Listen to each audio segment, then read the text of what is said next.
Hi everyone. Today we will be discussing on a particular term called as international finance, which is a subject in your PGDFM Sem 2 of the Mumbai University. So before starting explaining into what is international finance, I would like to just formally introduce myself. My name is Professor Mihir Shah. I have completed my BCom from MMK College.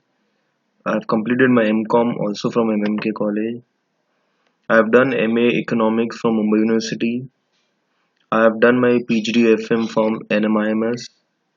I'm at present pursuing my PhD from North Maharashtra University. I have also completed my SET. I have also have a diploma in animation and in digital marketing.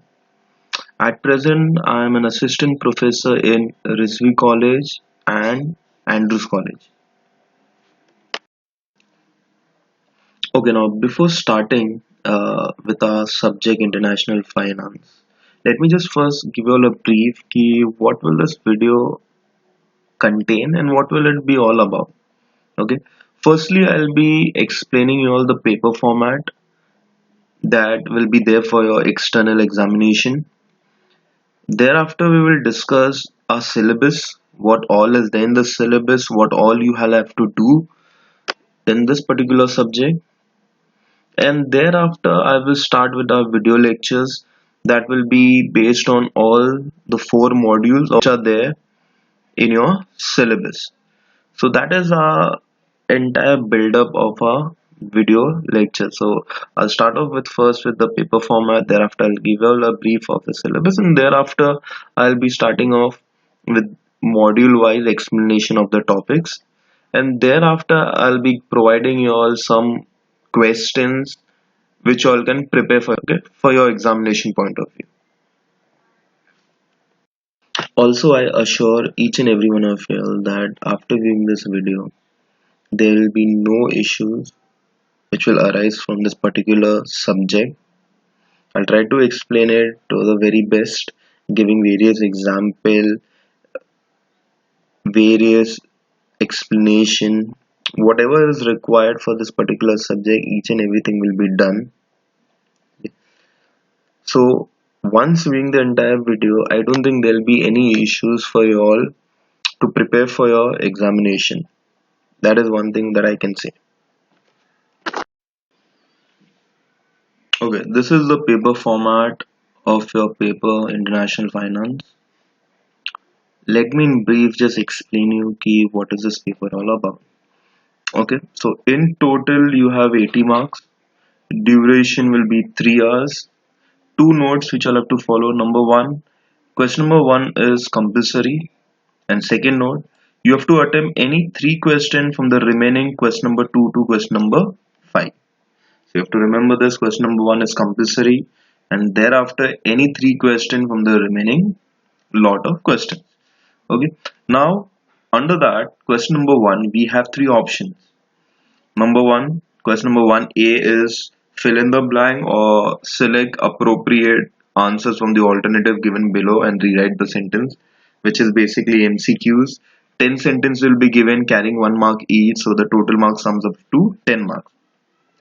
Then we have question number 1B, which is state whether the following statements are true or false, which is 5 marks. So there will be 5 statements.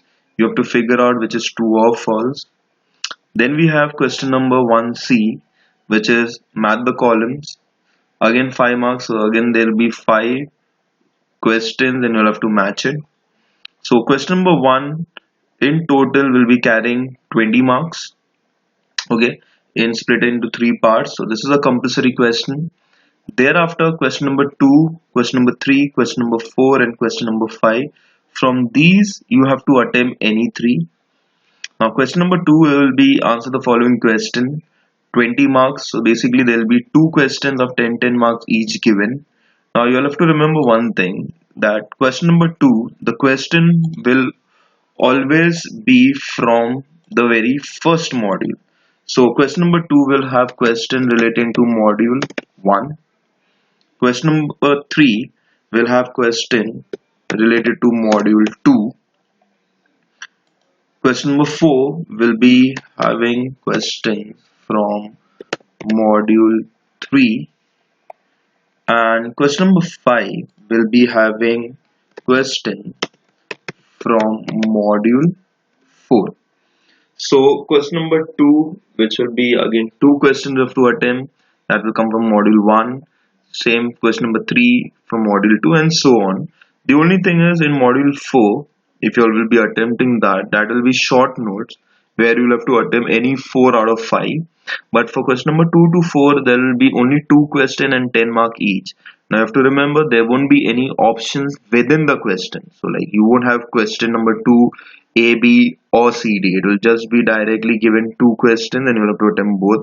Again, there won't be any choice in within that key, do 2 out of 3 or something like that. Okay. So question number 2, 3, 4, you have 2, you'll be given 2 questions and both will be like compulsory.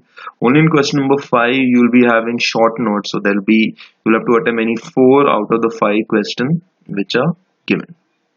So I guess this paper format is much more clear enough now. Okay, so you have question number 1, which is compulsory, which will have your objectives. From the remaining 4, you have to attempt any 3. Okay, now we come to our very first module. The first module is broken up in 4 parts.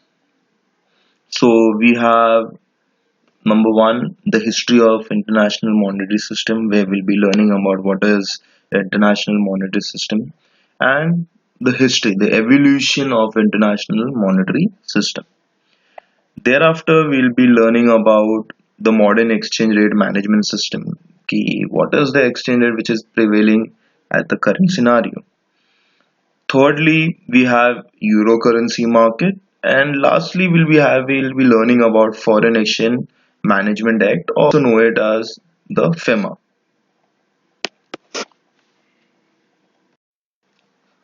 Okay, after the paper format, let us go ahead with the syllabus of our topic or of our subject, international finance.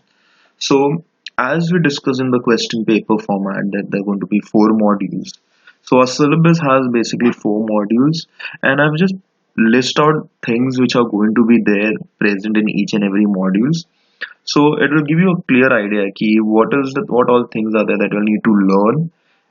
Okay, and what all things I'll be explaining you all. Okay, so now in brief we'll be just discussing each module contains what. Okay, so module 1 contains basically your introduction, history of monetary system, the exchange rate regimes, euro currency and FEMA. Module 2 includes factors affecting the exchange rate, PPP theory and the interest rate parity theory. The module 3 will include modern foreign exchange market, forex market deals, and lastly in module 4 it contains debt market, the international equity market and instrument, participatory notes, and concept of forex derivatives. Now this is just a syllabus. Now we'll be picking out one by one module. Okay, the video lectures will be made in such a way that each and every module, each and every topic will be covered up, which are very important from the exam point of view. Okay, so you don't have to worry about your exam point of view. Each and everything will be easily sorted out. Okay, the subject is very good, very interesting, very simple. Okay, you just have to go through the video. Once you just go through the video, you'll get a idea ki what is this all subject all about, and you all can easily score in this particular subject. That is the guarantee what I can give you. Okay, now what is our learning outcomes from the first module? Now from the first module we'll be learning about international monetary system. Thereafter we'll be learning about gold standard. Thereafter, we will see the transition from gold standard to Bretton Woods system and then its collapse. Different types of exchanges system will also be covered up here. After that, we'll be going through European monetary system. And lastly, difference between fixed and flexible exchange rate and a difference between FERA and FEMA. Okay, now most important, after every module, okay, I'll be providing you all a question bank for exam. I'll give you all a list of limited questions which you all have to prepare, and I can assure you that based on those questions your external examination will be held. So this is one of the most interesting stuff in the entire video. So you don't have to, you know, after listening to the video, you don't have to go into panic mode. Okay, there are a lot of things to cover up and a lot of things to learn. So first you go through your video easily, simply just relax and just go through the video. Thereafter, check into the question bank key in that each particular module. What are the questions that you have to prepare? And that's it. You just have to prepare those limited questions, so you don't have to worry too much about. So now I guess it becomes quite simple and scoring.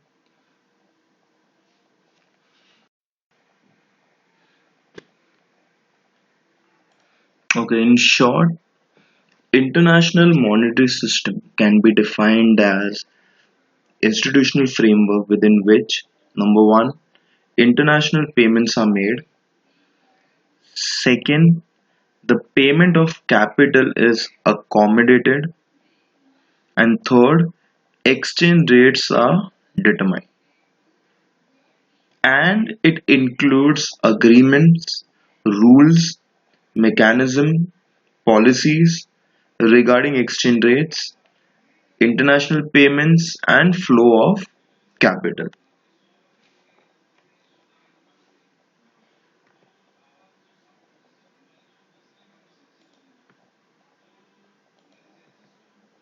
Now, what are the features that an international monetary system should possess? So now there are few principles or few features that each and every international monetary system should possess, and which are as follows. Number one, flow of international trade and investment should be according to comparative advantage. Now this is a very important point. Second, there should be stability in foreign exchange. Third, promoting balance of payments adjustment to prevent any disruption which may be associated with temporary or chronic imbalances. Fourth, providing countries with abundant liquidity to finance short-term balance of payment deficit. Next, should at least try avoiding adding future uncertainty. And lastly, allowing the member countries to pursue independent monetary and fiscal policies. So, in short, we completed what is IMS and the features of IMS. So, in short, we learned key what is international monetary system, the definition, and so with this we completed. So with this we have completed with defining or explaining what is international monetary system and the features that international monetary system should possess.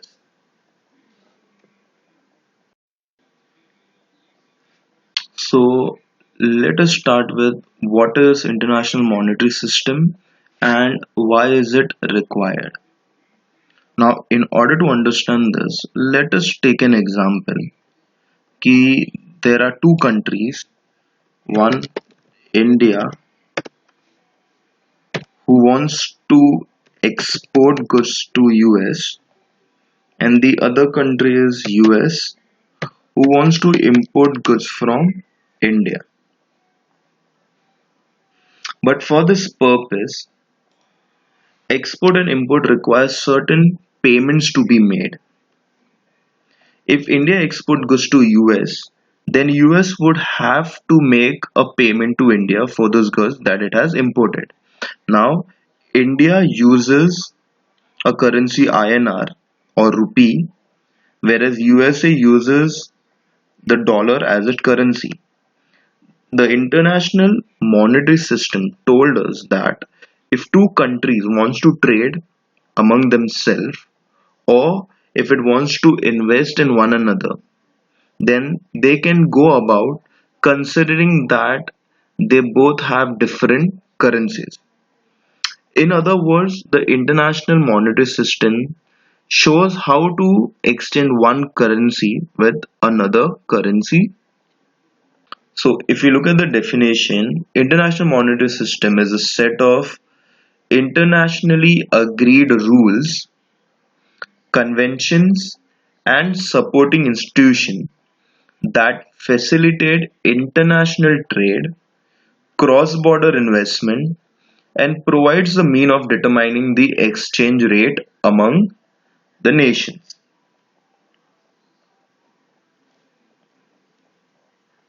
So these are basically rules or agreements which helps to determine how exchanges would be fixed among the nation in order to help the countries to undertake international trade as well as inter-country or cross-border investment. Okay, now we'll start with the evolution of the international monetary system. As you can see ahead, the hierarchy of the evolution. Okay, so the international monetary system started with bimetallism, that is before 1875. Then from 1875 to 1914, we had the classical gold standard. Thereafter, from 1915 to 1944, we had the interwar period. Then from 1945 to 1972, we had the Bretton Woods system. And thereafter, the flexible exchange rate regime, that was from the year 1973 till the present.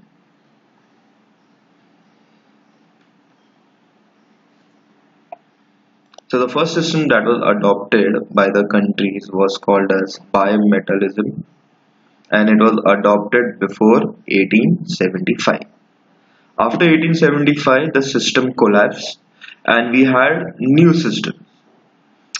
Okay, so that will go later on. Now, as the name suggested, bi means two and metallism means metals.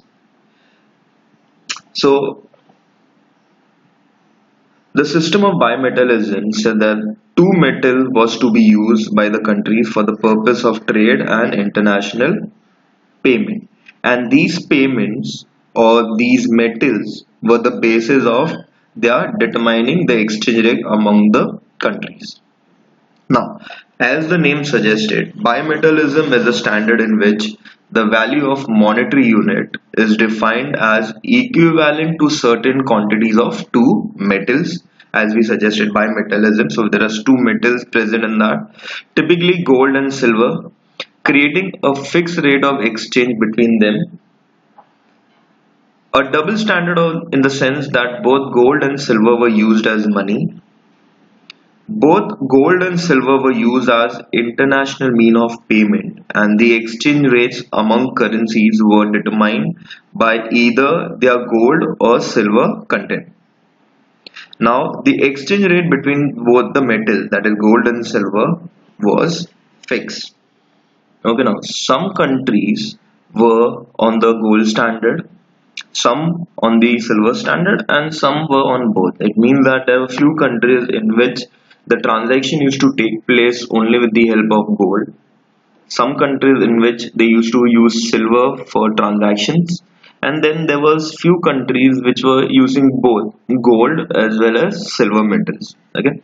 Now the most important point in bimetallism is that gold and silver were used for international payments and determining the exchange rate. Now that's a very important point. So now let us see how this is possible with the help of an example. So let us assume that there are three countries. We have, let's say, UK, we have France, and we have India.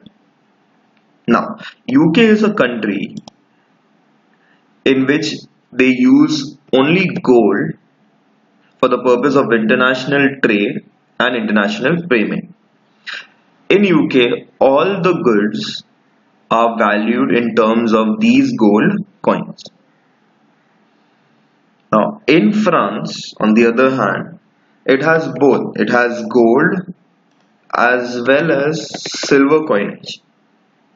So in France, the transaction of international trade are taking place on both bases, on even on gold coins and even on silver. On the other hand, India is a country which only uses silver as a mean of transaction. So in India, all the goods have been valued in terms of silver, and silver is the only mean which is used for international payment. Now we need to understand that how on the basis of these two metals the exchange rate is determined. Okay, let's say UK and France wants to trade with one another, and UK wants to import goods from France. Then that particular goods has to be valued in common metal or in a common base which is used by both the countries. So now if you look carefully, in UK they only use gold standard. In France they use both gold and silver. But in order to transact they have to have common metal. So France will use its gold coinage to trade off with UK.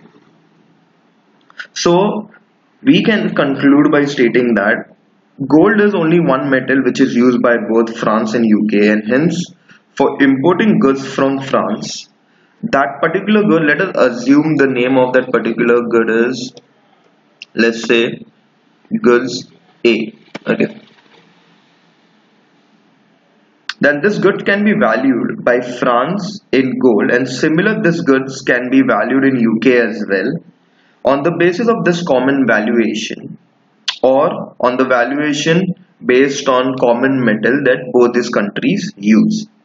Now the countries can decide what amount is UK required to be paid to France for importing the product A from France.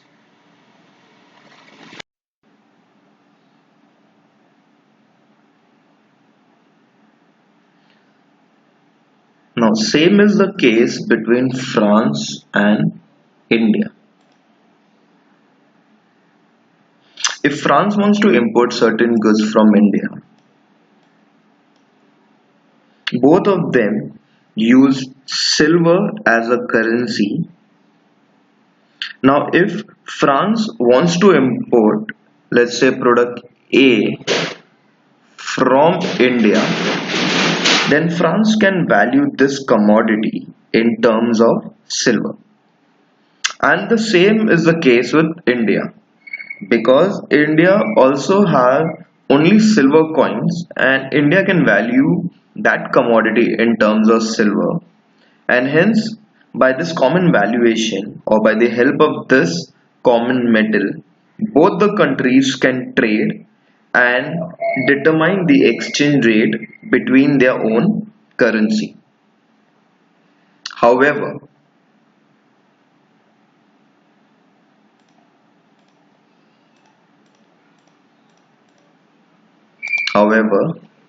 if UK and India wants to trade off, if UK and India wants to trade off,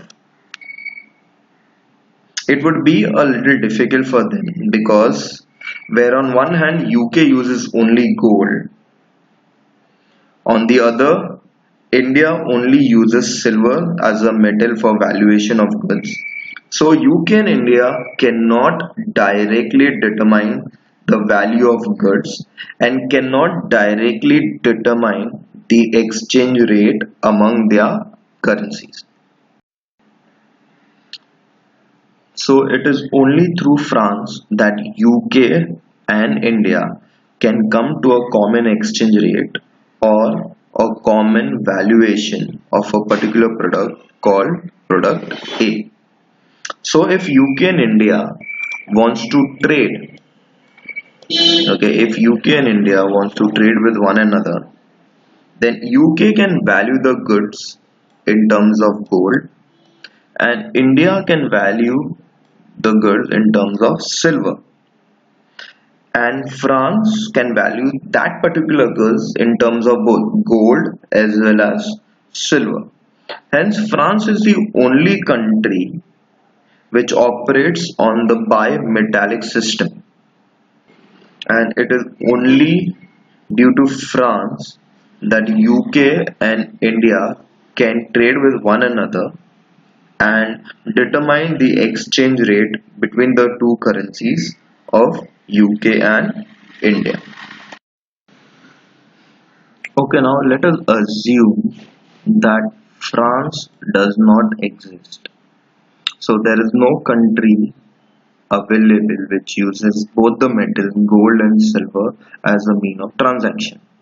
In that case, the trade between UK and India won't be possible as UK uses only gold and India uses only silver. So if there is no country which uses bimetallism, then the trade-off between countries using two different metals won't be possible. Okay, so in this case, UK and India cannot trade off as their exchange rate cannot be determined. Therefore, it is a very important point has been mentioned कि the presence of bimetallic country is a must. So for bimetallism, France has to be present or a country has to be present in which it uses both the standard, that's the gold as well as silver. If that country does not exist, then it becomes very difficult for trade-off. So one can conclude that the determination of exchange rate among countries which operates on unimetallic on a unique metallic system is not possible. Now, what are the reasons which led to the collapse of the system and what led to the collapse of bimetallism? So, as I had said, that the system of international monetary cannot operate unless and until we have countries which operate on bimetallic system or which have two metals in their hand. So this is what happened in case of bimetallism as well. Ultimately, all the countries in 1870, okay, their reserves started getting lesser and lesser. So there was no countries in the world which was left which operated on bimetallic system.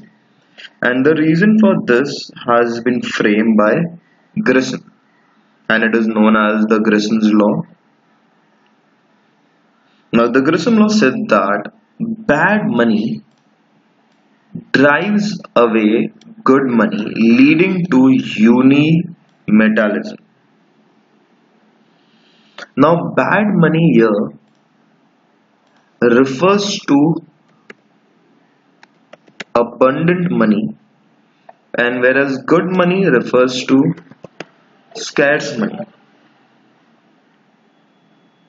Now again, let us assume, to understand this, let us assume again we have three countries. We have UK, we have France, and we have India.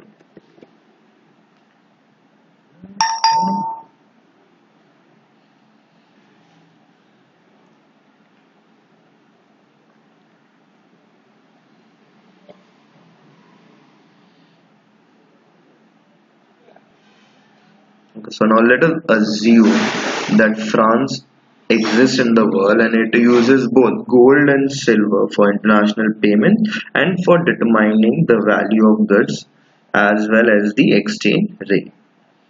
Now France over a period of time realized that it has, let's say, a lot of gold mines and it discovered a lot of new gold mines. So since it has discovered a lot of gold, it has more of gold. Okay, it has more of gold as compared to silver. So as compared to silver, gold is abundantly available in France.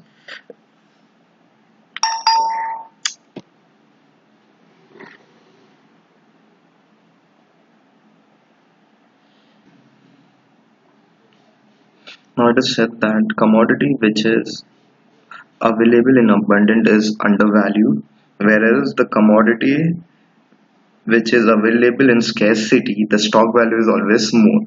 The same thing happened with France. The same thing happened with France. The citizens of France realized that they had more gold metal or more gold coins as compared to silver coins.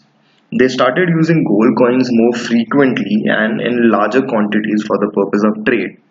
So silver coinage was considered to be a scarce, hence it was valued more, and the people started utilizing less and less of silver for the purpose of international payment because they didn't want to part only with silver, because silver was considered to be more valuable, as a result of which ultimately all the citizens of France and the government of France started using only gold for international payment, and silver was totally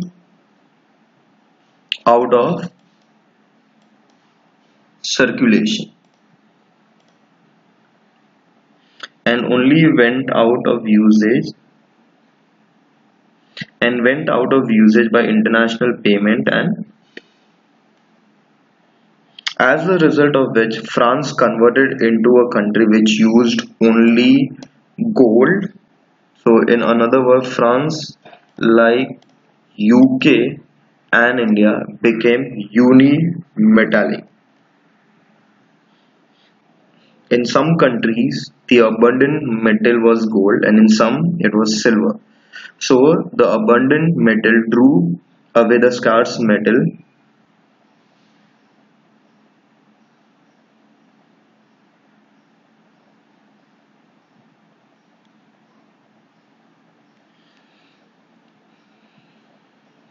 The country were converted into uni-metallic country from a bimetallic country, and the result was that since no country was left in the world which was bimetallic, the system collapsed, and hence the system is no more into usage.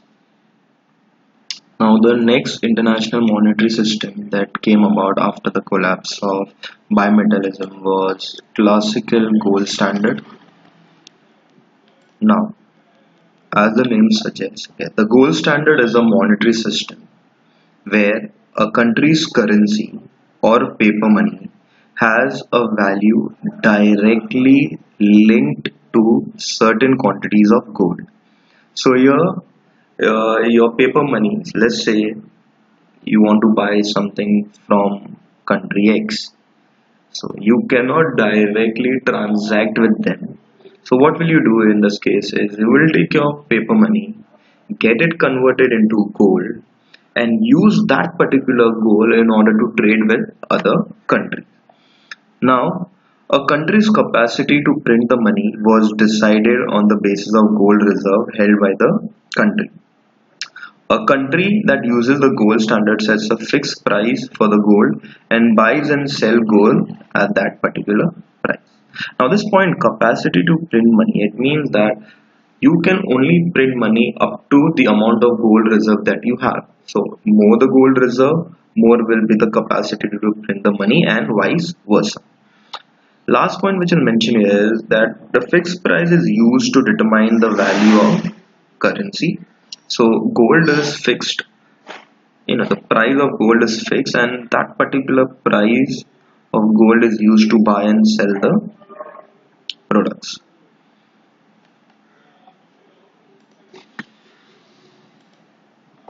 Now, there are three main rules for this particular monetary system. Number one, only gold is used, only gold to be used for international payments. So there is no other metal which will be allowed to use as a mean of transaction for international payments. So if you want to do international payment with any other country, gold will only be used. So you cannot use any other currency. Second, two-way convertibility between gold and currency at fixed rate. Now this is a very important point. So let us assume, let's in India, in India, 1 ounce of gold is determined at rupees 30. So it means what? Ki any person, if you want to buy gold in India, you will have to pay rupees 30 and you will get 1 ounce of gold. So let's say if you want to transact with country X, so you will take your paper money, that is rupees, you will go to any government institution, give them the rupees, the paper money that you have, and they will give you in return gold coin. That gold coin can be used to transact with any other country. So two-way convertibility is available. It means if you need in India, when you come back and you need rupees, so you can take those gold coins, get it exchanged, get it converted back into rupees. So that's why it's known as two-way convertibility. And lastly, it is mentioned that there is free export and import of goods. So there is no restriction on export and import of goods. So these are the three rules which were based for classical gold standard. That was number one, only gold will be used. Second, two-way convertibility between gold and currency will be taken place but at a fixed rate. And there is free export and import of goods.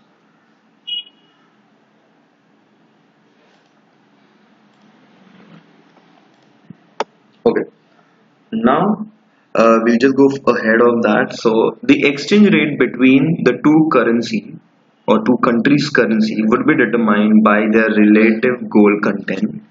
The exchange rate between currencies used to remain fixed. This particular monetary system, it lasted for around 40 years. Okay, now we'll take one example to understand how exchange rate is determined by the relative gold content. So we take an example that if dollar is pegged to gold at USD 30, that is for 1 ounce, and British pound is pegged to gold as 6 pound is equal to 1 ounce of gold, then it must be the case that the exchange rate is determined by the relative gold content, and the exchange rate will be determined as follows. So I can say that the dollar 30 is equal to 6 pound. So when you reduce this further, we get an exchange rate stating that 1 pound is equal to 5 USD.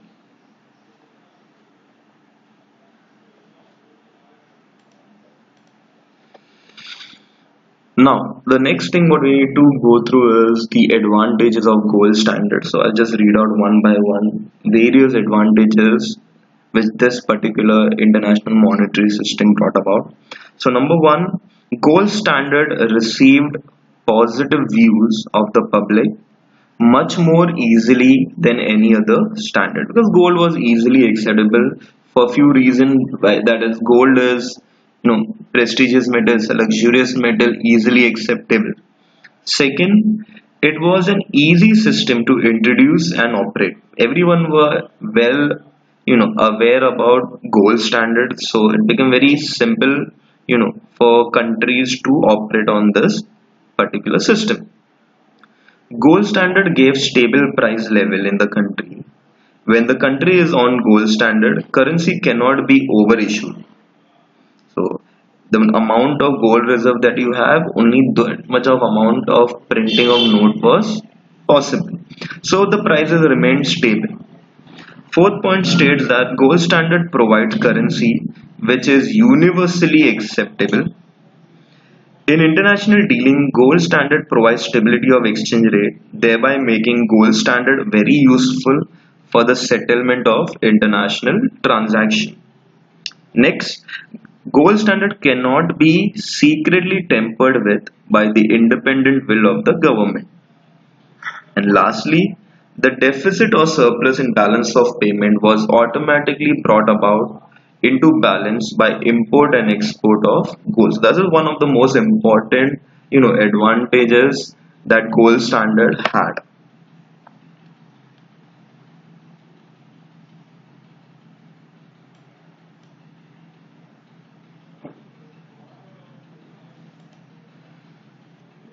After the advantages, there were few disadvantages also that gold standard incurred. So after the World War, most of the countries on gold standard did not obey the rule of gold standard, and even all the new forms of gold standard failed to function smoothly. So then there were few defects that came in the system. Number one serious defect in the system was that it worked smoothly in the period of peace and prosperity, while in the period of war and economic crisis, it has always failed. So during normal, when there is peaceful environment in the country, in the nation, in the world, this system was very good. But during crisis, it didn't turn up well. Gold standard is an expensive standard and a luxury which all countries cannot afford because a lot of precious metal is wasted. So because you have to convert all your gold into coins, so there's a lot of wastage of the gold reserve. Gold standard sacrifices the internal stability to external stability. Fourth, gold standard under gold standard, the automatic working of the economic system is considered as a demerit. So at times this didn't work out very well. Fifth, the changes in output of gold can bring changes in the price level. And last disadvantage of gold standard was that in gold standard, independent monetary policy was adopted.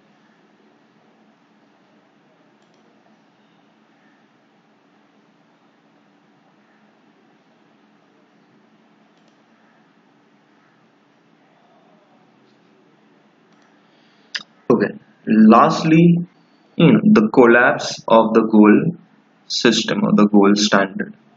Now, in 1914, at the break of First World War, crushed the first economic order of the world. With the outbreak of the war, normal commercial transaction between the allies and the Central Powers ceased. The economic pressure of the war caused country after country to suspend their pledges to buy or sell gold at their currencies at par, causing to the collapse of the gold standard. Okay, now the period between 1915 to 1944. In this period, we had two World War, World War One and World War Two. So during the war period, or we say World War One, ended the classical gold standard in August 1914 as major countries like Great Britain, France, Germany, and Russia suspended the redemption of banknotes in gold and imposed restriction on the gold export. So, due to during the war period, okay, the entire economy was in mess. International trade was suspended. So, going in line with all the suspension, even gold, the redemption of gold or transaction in gold were suspended. During the war period, okay, gold standard was followed, but it was not the classical one. Not classical in the sense that in the classical gold standard, you know, the one of the major point in gold standard was that as your gold reserve increases, you were allowed to increase the printing of paper money. However, in the modern gold standard, that was not allowed. Okay, due to which most countries followed the policy of sterilization of gold.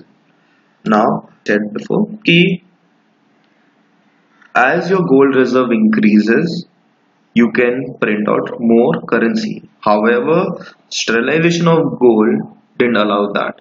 Sterilization of gold meant कि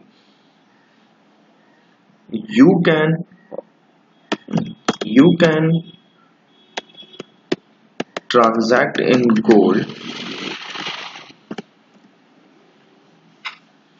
but you cannot increase or decrease the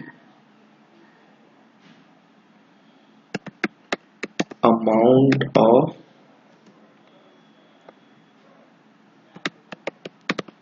currency in one's country.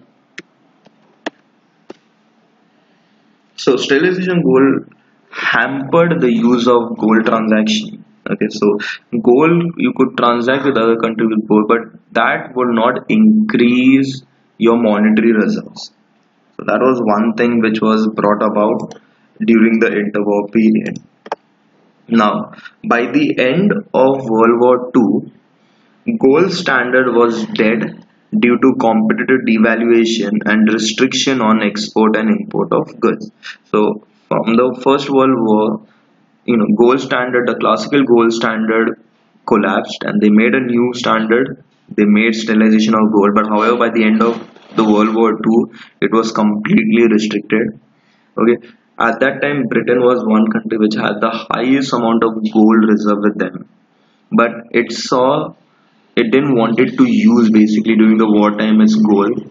So Britain made a very big announcement that it suspended its convertibility of gold. And this particular news shocked the entire nation. Okay, that shocked the entire nation. Britain's suspension of gold created or made the base for the collapse of the classical gold standard or the gold standard. Now, the main reason which related to the collapse of interwar system was number one, hyperinflation.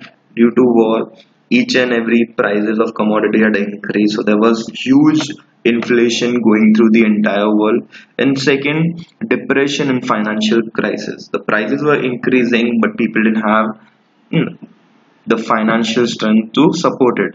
So the countries having gold reserve with them suspended their gold transaction, and so countries they stopped the convertibility or suspended the convertibility of gold, and in this way there was a collapse of the interwar system.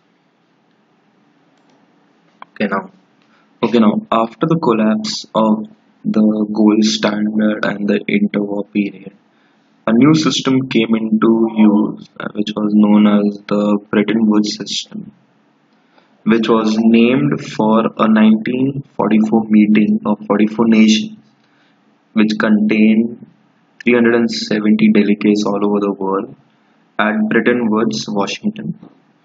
The purpose of this meeting was to design a post-war international monetary system. The goal was exchange rate stability, which was the main reason after the war, without the gold standard. So they didn't wanted gold at all. The result was the creation of the two major financial institutions, that is IMF and the World Bank. And this was considered as the most remarkable event in the history of the world finance.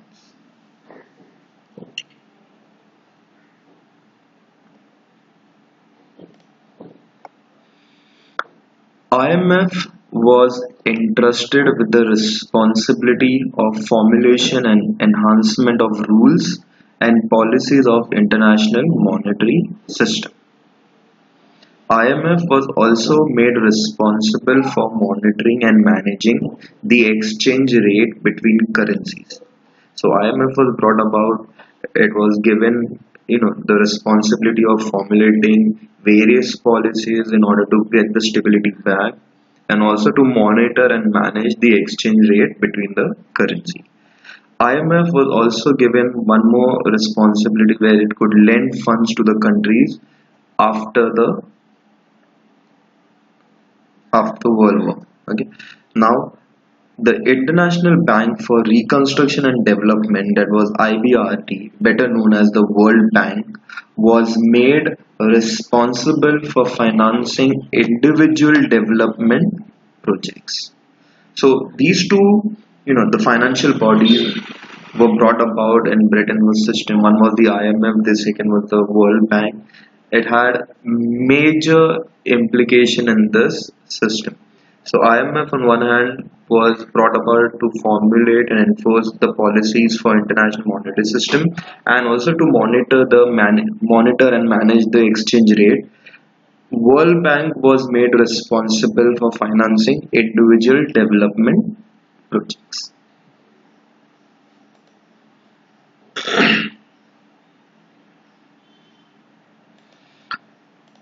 Now let us understand how this thing worked.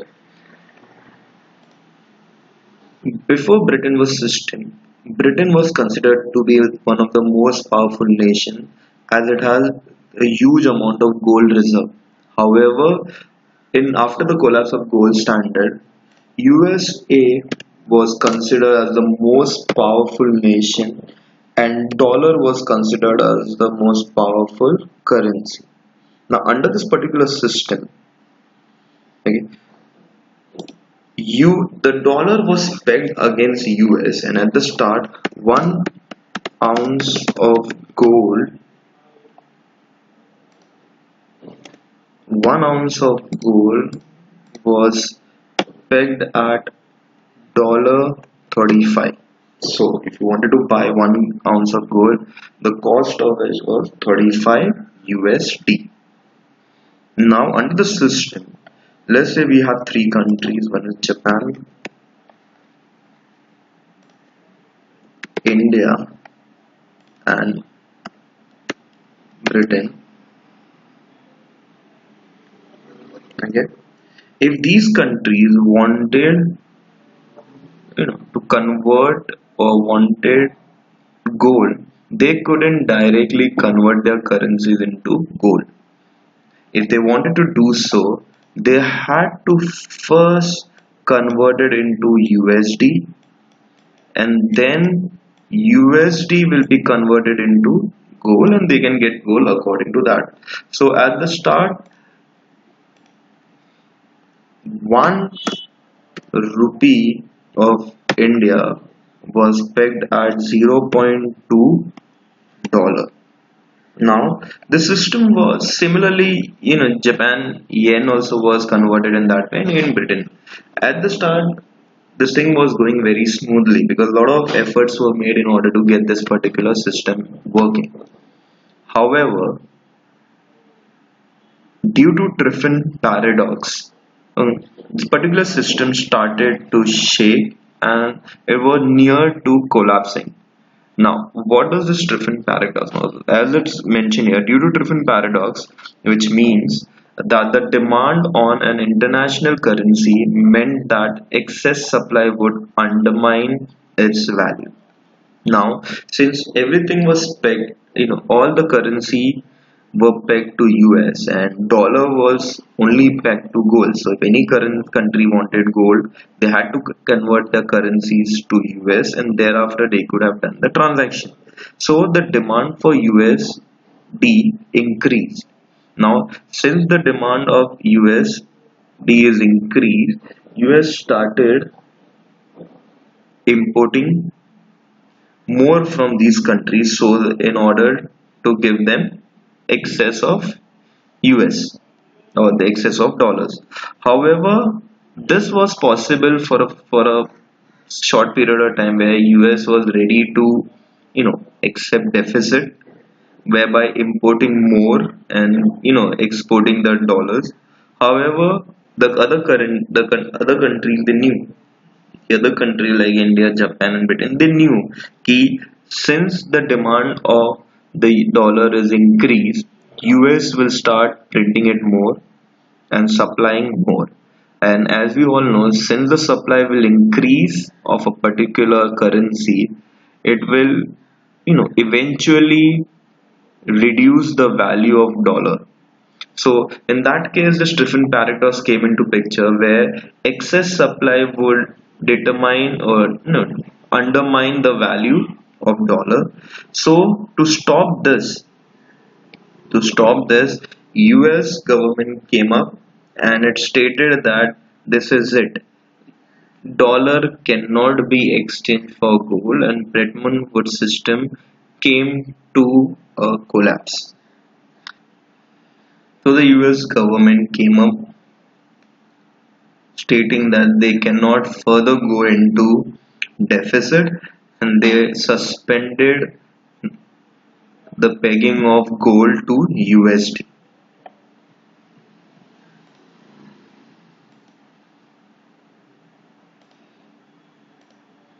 Now, there were few measures taken. Now, there were few measures which were taken to save Bretton Woods system. One among them was the Smithsonian Agreement. This was an attempt to save the Bretton Woods system, where 10 major countries known as the Group of 10 met at Smithsonian in 1971. According to this agreement, the price of the gold was raised to $38. Each country revalued their currency against the USD by 10%. The band for the movement in exchange rate was expanded from 1% to 2.25%.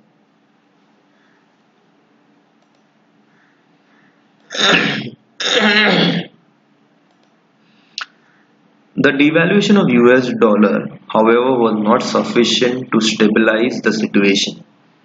In Feb 1973, the US dollar further came under heavy selling pressure. The price of the gold was further raised from $38 to $42.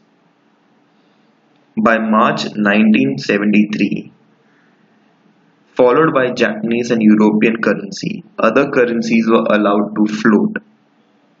This resulted into the collapse of the Bretton Woods system. Okay, now in 1973, after the collapse of the Bretton Woods system, the IMF members met at Jamaica, also known as the Jamaican Agreement, to adopt the flexible exchange rate as international monetary system.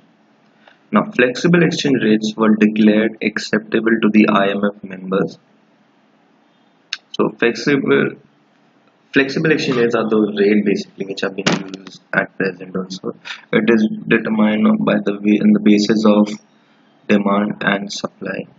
So, the central banks were allowed to intervene in the exchange rate markets to pacify unwarranted volatilities, and thereafter, since the acceptance of flexible exchange rate, gold was officially abandoned as an international reserve asset.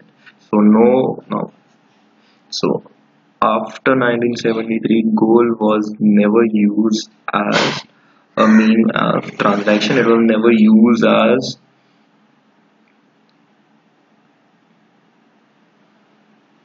gold was gold was never used for international trade.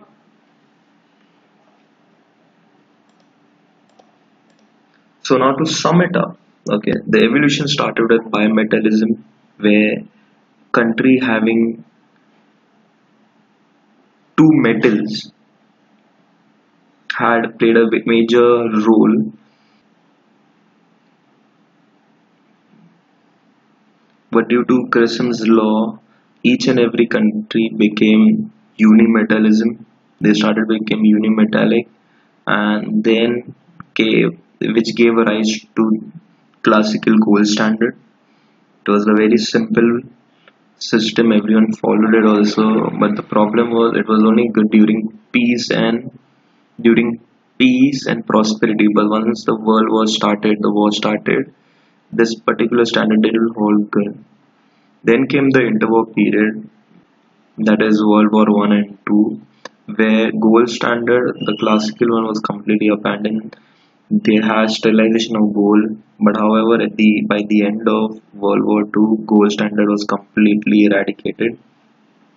Thereafter came the Bretton Woods system, where gold was pegged to dollars. So any country who wanted gold had to convert their currency into dollars, which could then be further converted into gold. But due to pressure, due to fear of undermining their own currency, the US suspended the use of dollars, and Bretton Woods system also collapsed. Thereafter, the collapse of Bretton Woods came the flexible exchange rate, which is started from 1973 and it is still in use. So that concluded the cycle of evolution of the international monetary system.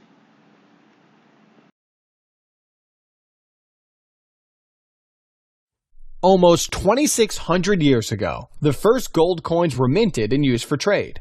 Later on, people started storing their gold in well-guarded vaults and bought goods and services using the receipts given to them by those running the vaults. Pieces of paper they could always exchange for real gold. That's how paper money first appeared, and things evolved from there. Initially, most currencies were pegged to gold directly, as the name gold standard suggests. People could walk into a bank and exchange a piece of paper money to gold. After 1945, however, this changed. Currencies were pegged to the dollar, which was pegged to gold at a rate of $35 per ounce. Individuals were no longer allowed to exchange paper money to gold, but central banks were. However, countries such as France ended up no longer trusting the US dollar and started converting their dollars to physical gold. The gold reserves of the US were getting depleted quickly, so President Nixon stopped allowing that. He took the United States and thereby the world off anything even resembling a gold standard in 1971. At this point, the money we use isn't backed by anything tangible. Fiat currencies, as they're called, are basically backed by confidence. The dollar is backed by the confidence people have in the US, the British pound by people's confidence in the UK, and so on. The value of one currency compared to another therefore fluctuates continuously. Confidence-driven supply and demand, if you will. After World War II, it was clear the world needed a new financial system. The gold standard was considered too rigid, but at the same time, economists were worried that countries would devalue their currency to boost exports. For this reason, 44 countries sent delegates to a conference held in Bretton Woods, New Hampshire, as of the 1st of July 1944. The US, which held two-thirds of the world's gold reserves after the war, was obviously the most influential player, and ultimately, all currencies ended up linked to the dollar, and the dollar was linked to gold. One important concern arose, though. If a country goes through an economic crisis, how can it get out of it without devaluing its currency? To address this issue, two institutions were created. One, the International Monetary Fund, which was supposed to lend money to countries that are in trouble and cannot attract financing from other sources. 2. The International Bank for Reconstruction and Development, which is now called the World Bank and was supposed to help less developed countries grow. Unfortunately, as good as it may have sounded on paper, the Bretton Woods system didn't survive because the United States kept running deficits to fund various projects, and therefore the amount of dollars in existence kept increasing while the gold reserves of the US kept shrinking, as more countries demanded gold in exchange for their dollars. As such, on the 15th of August 1971, Nixon officially announced that dollars would no longer be convertible to gold, thereby putting the final nail in the coffin of the Bretton Woods system.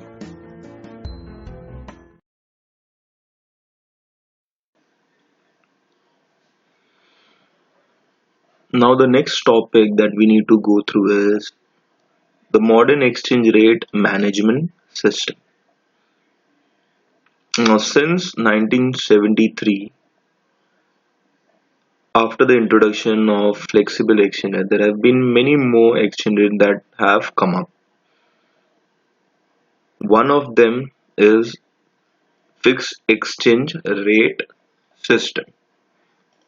Now, what is fixed exchange rate system basically? So, as the first point suggested, that establishing a fixed exchange rate between two nations, practically one of a small nation and the other of a powerful industrial nation, is known as fixed peg exchange. So let us take an example here.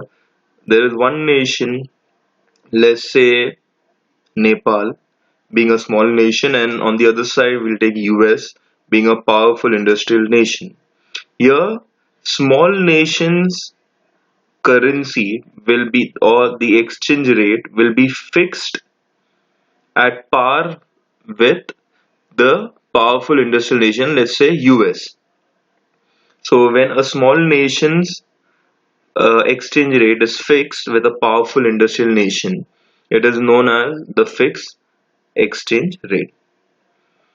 Now, a fixed or pegged rate is a rate the central bank or the government sets and maintains as the official rate of exchange.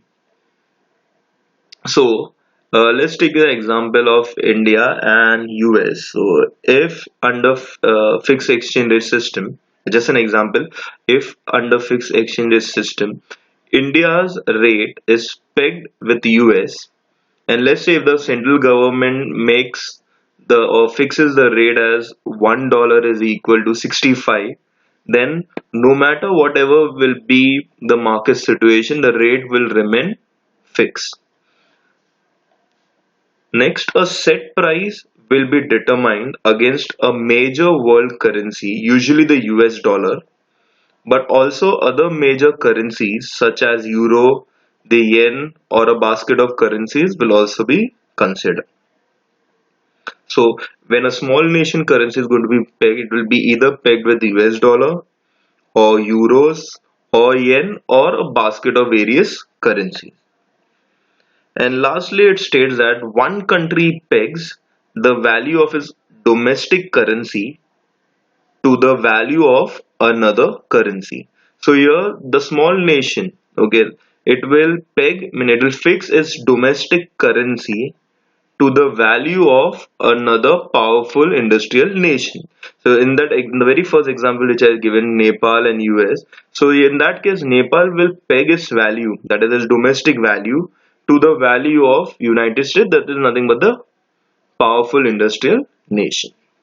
So that was a brief about what is fixed exchange rate. So it is nothing but when one nation's currency is fixed, or when one nation's rate of exchange is fixed with another powerful nation, it is known as the fixed exchange rate system. And here the rate is fixed by central government the government or the central bank.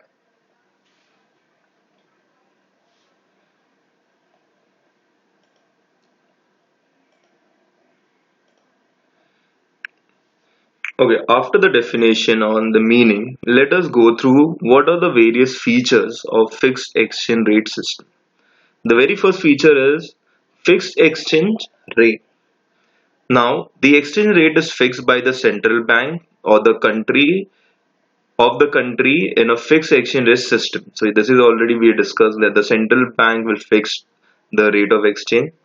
Here the central bank stands ready to exchange local currency and foreign currency at a predetermined rate, the rate which is already fixed. At that rate it will exchange local currency and the foreign currency. Usually the exchange rate is fixed in a particular ratio with another currency. So when the rate is determined, it is always based on a ratio. Okay. Second, the central bank interference. That's the second feature of the fixed exchange rate, that there will be interference by central bank. In a fixed exchange rate system, the predetermined rate may not match with the market equilibrium exchange rate. There will be always difference. So central bank has to interfere.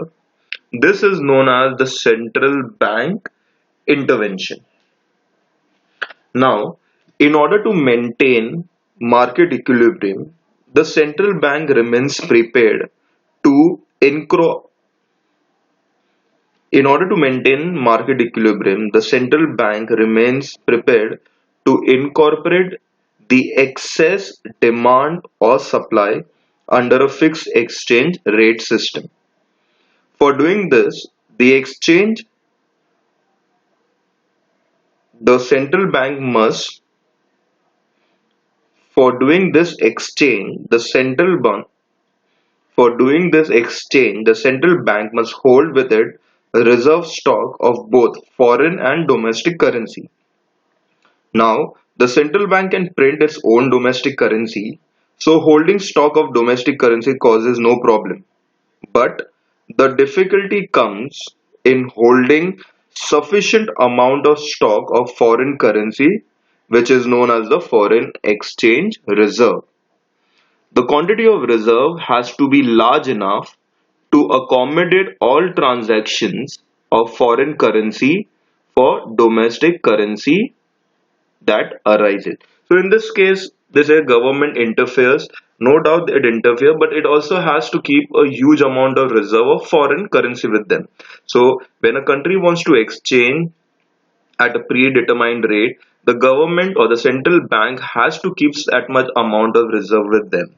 That can further explain at point number three, the reserve of foreign currency. In order to carry out interventions, it is necessary for the central bank to hold a large and adequate amount of foreign currency. So if it wants to interfere or intervene the rate, the central bank will need to hold a large and adequate amount of foreign currency. And lastly, forceful devaluation. If the country on continuous basis runs into deficit in the BOP, that is balance of payment, the central bank will eventually run out of foreign currency. So deficit in balance of payment means where the receipts are of the country is less and the payments are more. So when the country runs into deficit, the central bank will eventually run out of foreign currency and will fail to carry out the intervention since the reserves of foreign currency will reduce. Okay, the central bank won't be able to intervene. In such a situation, the central bank will have to ultimately devalue its currency. At that time, the rate which was fixed will have to be devalued by the central bank. So these were the basic features of fixed exchange rate system.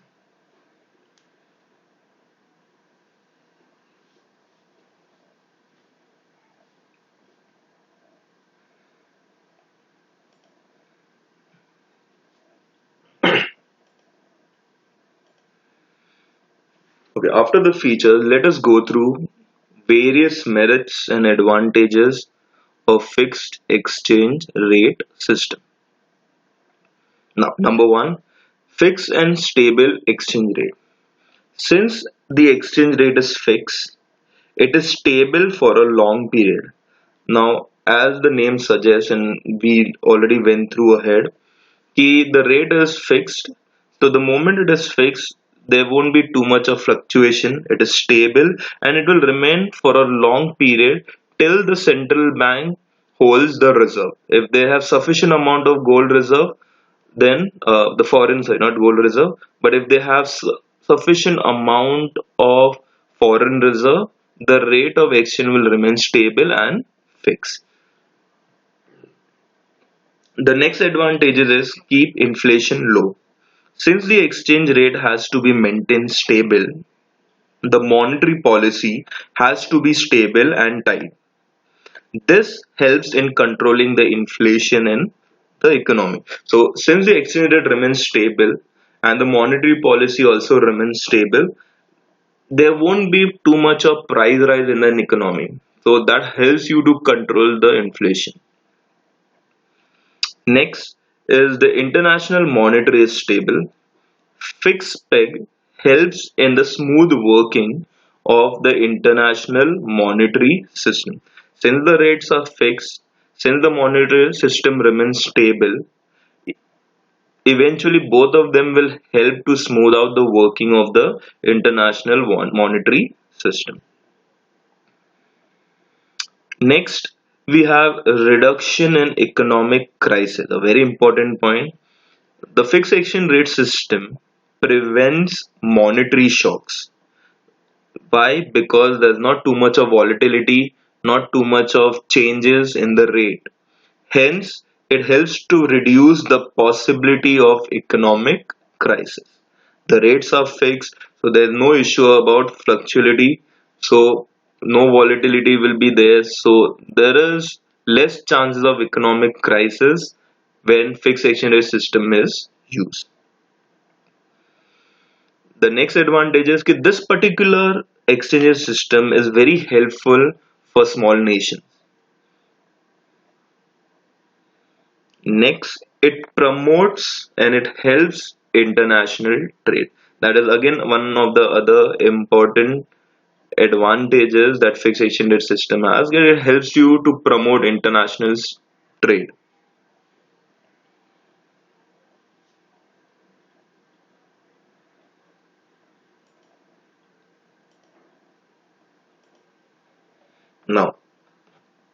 With advantages, there are always with disadvantages. So fixed exchange rate system also have few disadvantages.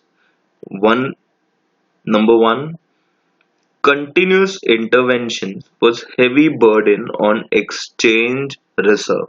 Now, as we have discussed, central bank needs huge reserves of foreign exchange in order to intervene. So if the central bank keeps on continuously intervene, so it will put a lot of burden on exchange reserve, in the sense the central bank will need to keep huge amount of foreign reserve, which will again create a burden on the country.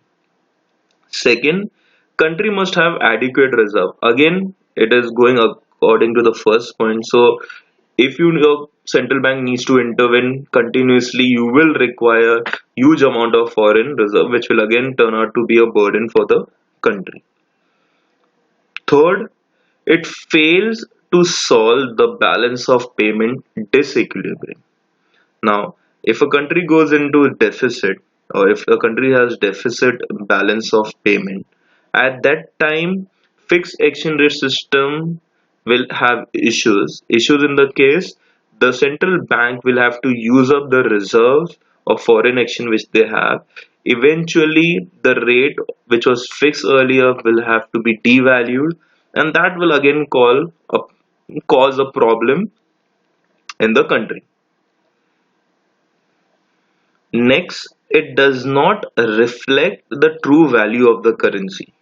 Since the value of a smaller nation is always pegged with another nation, the actual and the true value of domestic currency will always hinder. Okay, so it will not reflect the true value of the domestic currency. Next, it may lead to the emergence of black market. Now, as everyone knows, कि if the currency is pegged with another currency and it is fixed, the rate is fixed, and it is always based on your foreign reserve. So in order to, you know, get more out of it, there will be an emergence of black market, which will be a big problem for the country. And lastly, the last disadvantage of fixed exchange system is that it can be expensive at times or even impossible to hold. Since the central bank has to keep you know, huge exchange reserve, so it is a very expensive mode, and at times it will be impossible to hold such a huge amount of exchange reserve. So this was basically the fixed exchange rate system which came about. So we went through the meaning, the features, the advantages, and the disadvantages.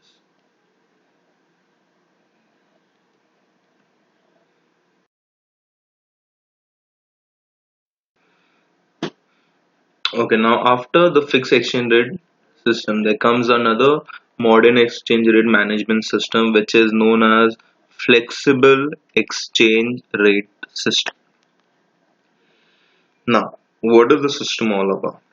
So, as for the first point, under the system, the exchange rate of any two currencies is determined purely by demand and supply of a foreign currency as compared to the home currency. So, as per the first line, it states that, as per the first line, it clearly states that flexible exchange rate system is nothing but it is a point at which the demand and supply meets. Here, the central bank does not intervene and do not try to maintain the exchange rate at fixed value or in a particular band. So basically, flexible exchange rate system is nothing but it is market oriented. It depends on the demand and supply of foreign currency as compared to home currency.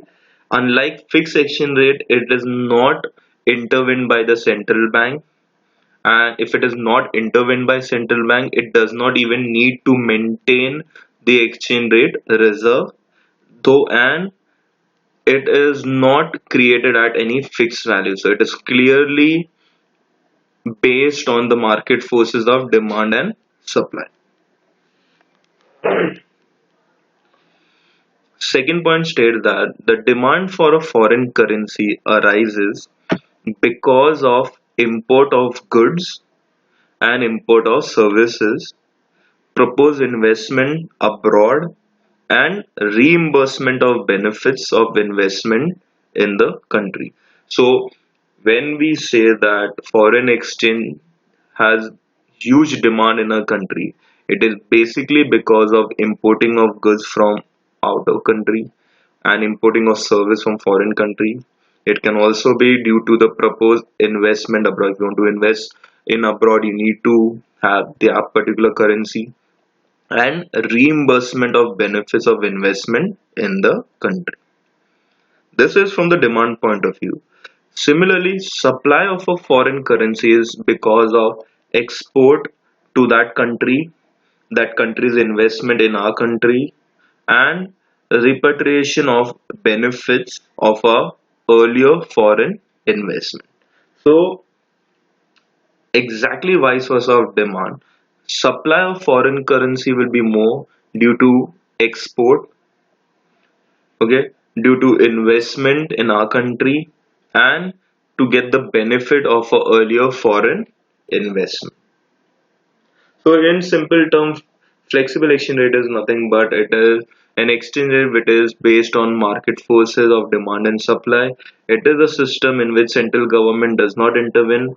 It is a system in which central bank does not need to maintain any exchange reserve, as it does not fix the value of exchange rate. It is purely based on the forces of demand and supply.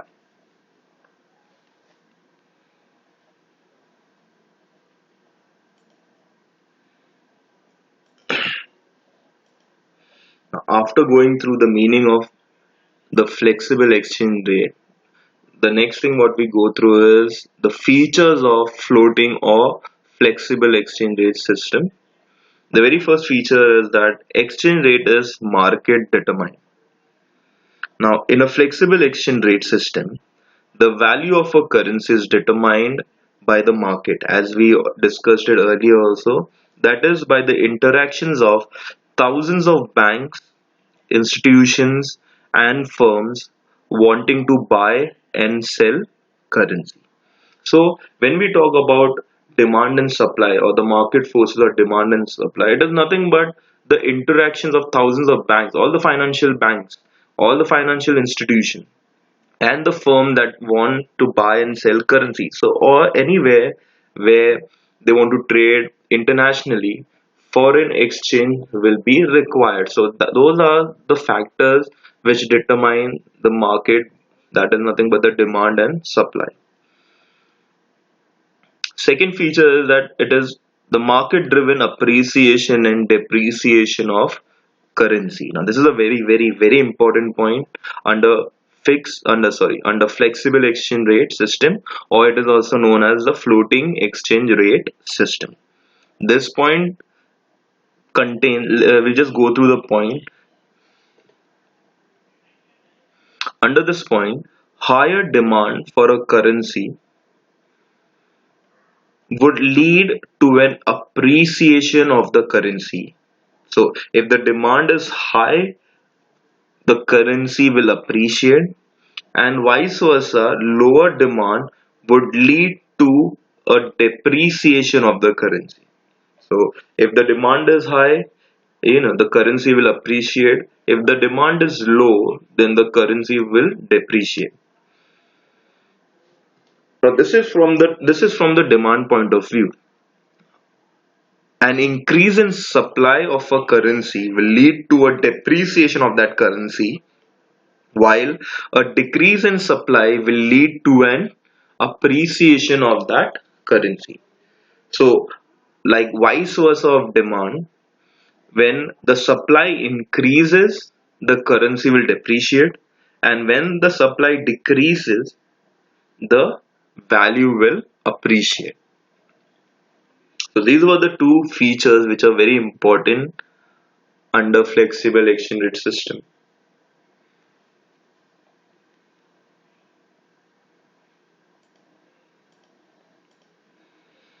Now, after the features, we need to go through the advantages of flexible exchange rate system.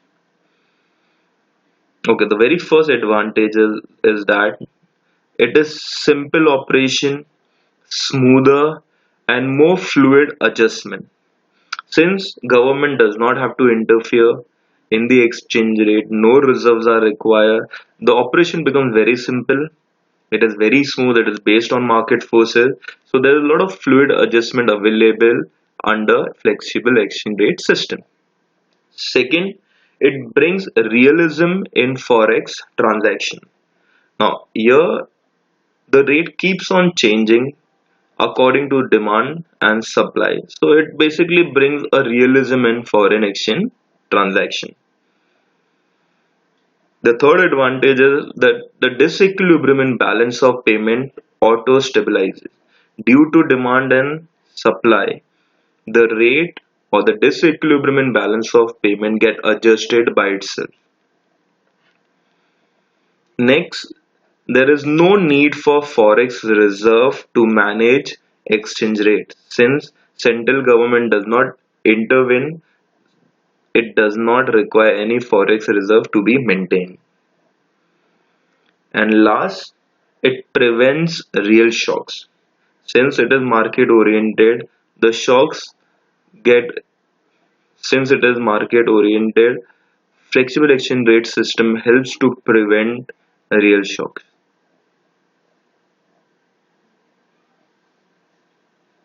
So these were the advantages of flexible exchange rate system.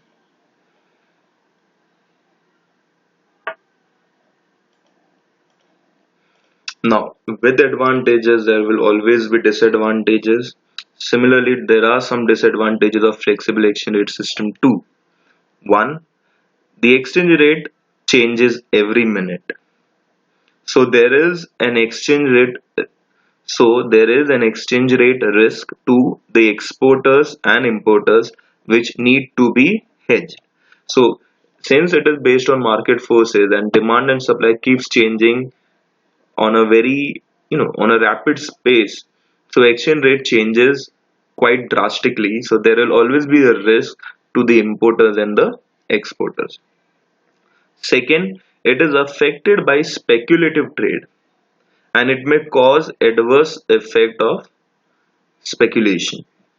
Now, if a person, if a country or if a person thinks that the rate will, the exchange rate will increase in the coming days, he will try not to, trade now, store it or hedge it right now and use it in the future.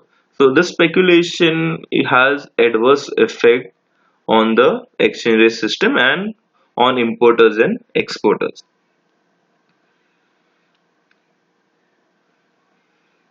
Okay. And lastly, since the exchange rate fluctuate, there is a lot of risk available. Okay, when there is a risk, it will encourage inflation. So this is a very bad effect of flexible exchange rate system. Get it encourages inflation. So this is flexible. So this is flexible exchange rate system. We went through the meaning of it, the features, the advantages, and the DAs and the disadvantage.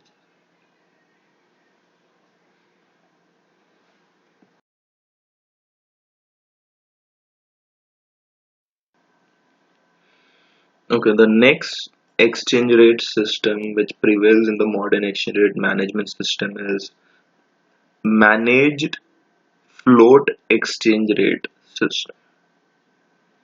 Now, a managed floating rate system is a hybrid of a fixed exchange rate and a flexible exchange rate. Now, we already have discussed what is fixed exchange rate. It is one in which one country's domestic currency is pegged with another country. It is controlled by the government, it interferes in the exchange, it intervenes, and it has a huge amount of reserve with them.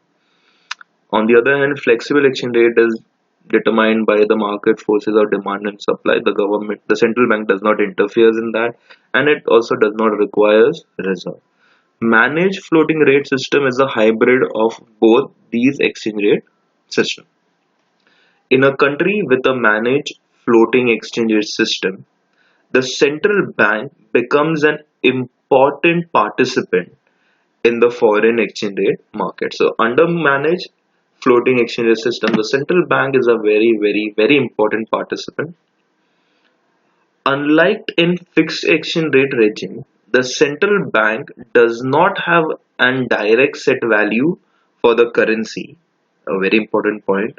However, unlike in a flexible exchange rate regime, it does not allow the market to freely determine the value of the currency. So, as we discussed, a hybrid version, it means like fixed exchange rate. And under fixed exchange rate, the central bank used to set the price, but under managed, as first of all, it does not set the price directly. Secondly, it does not even allow the market to freely determine the rate of exchange.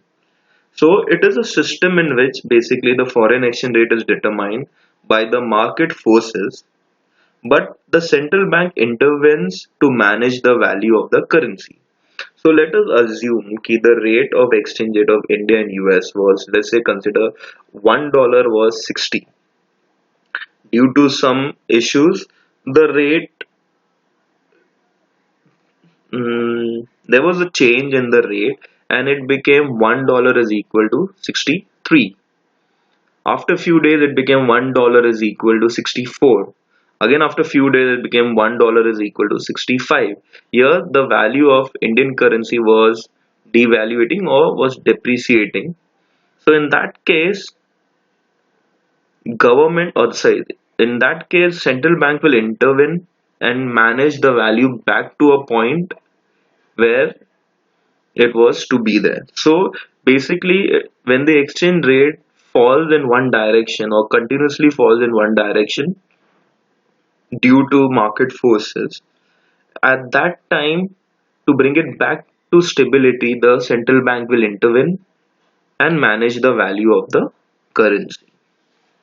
So, managed float exchange rate is basically nothing but it is like fixed exchange rate. However, it does not by itself directly set the rate, and it is also similar to foreign exchange. Sorry, similar to flexible exchange rate. However, it does not allow the market to freely determine. So in this case, the rate will first be determined by the market forces, but once it starts falling in one direction, central bank will take some action and intervene into the into the exchange rate and try to get it back and fix it at one particular value of the currency. So that is nothing but manage float exchange rate system.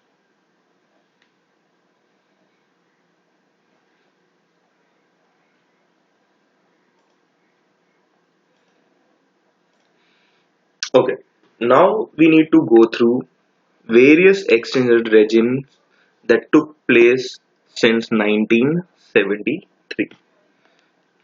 Okay, so few exchange rate regimes which are prevailing at present also since 1970. Few of them are stated here. So the very first one is the managed float system that we just went through in the last. Thereafter we have free float system. Okay. Next we have the crawling peg system. So these are basically three systems of exchange rate regime which are since 1973. Thereafter we have currency board arrangement and target zone arrangement. So managed float, free float and crawling peg are basically systems, whereas currency board and target zones are arrangement which have been made for exchange rate since 1973. So now let us understand what does each and every headers mean.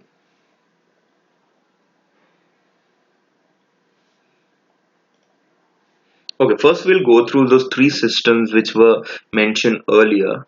The number one was manage float system. Now, what is this? Here, the country's monetary authorities, basically the central bank, intervenes directly or indirectly to stabilize the exchange rate and to keep it within the desired limit. So if the central bank has decided an exchange rate, let's say for India, let's say 65 rupees is equal to $1, and if the rate fluctuates a lot beyond that limit, the central bank will get the rate back to 65. It is also known as dirty float system. So the other name for managed float system is also known as the dirty float system. So this was the first system which was mentioned. Next comes free float system. Now under the system, the exchange rate is determined solely by the interaction of market forces of demand and supply. Here, there is no government intervention. It is also known as independent or clean float system. So this is something similar to the flexible exchange rate system, where the exchange rate is determined by the interaction of demand and supply or the interaction of the market forces. Here again, government does not intervene, and that's the reason it is known as the independent or clean float system.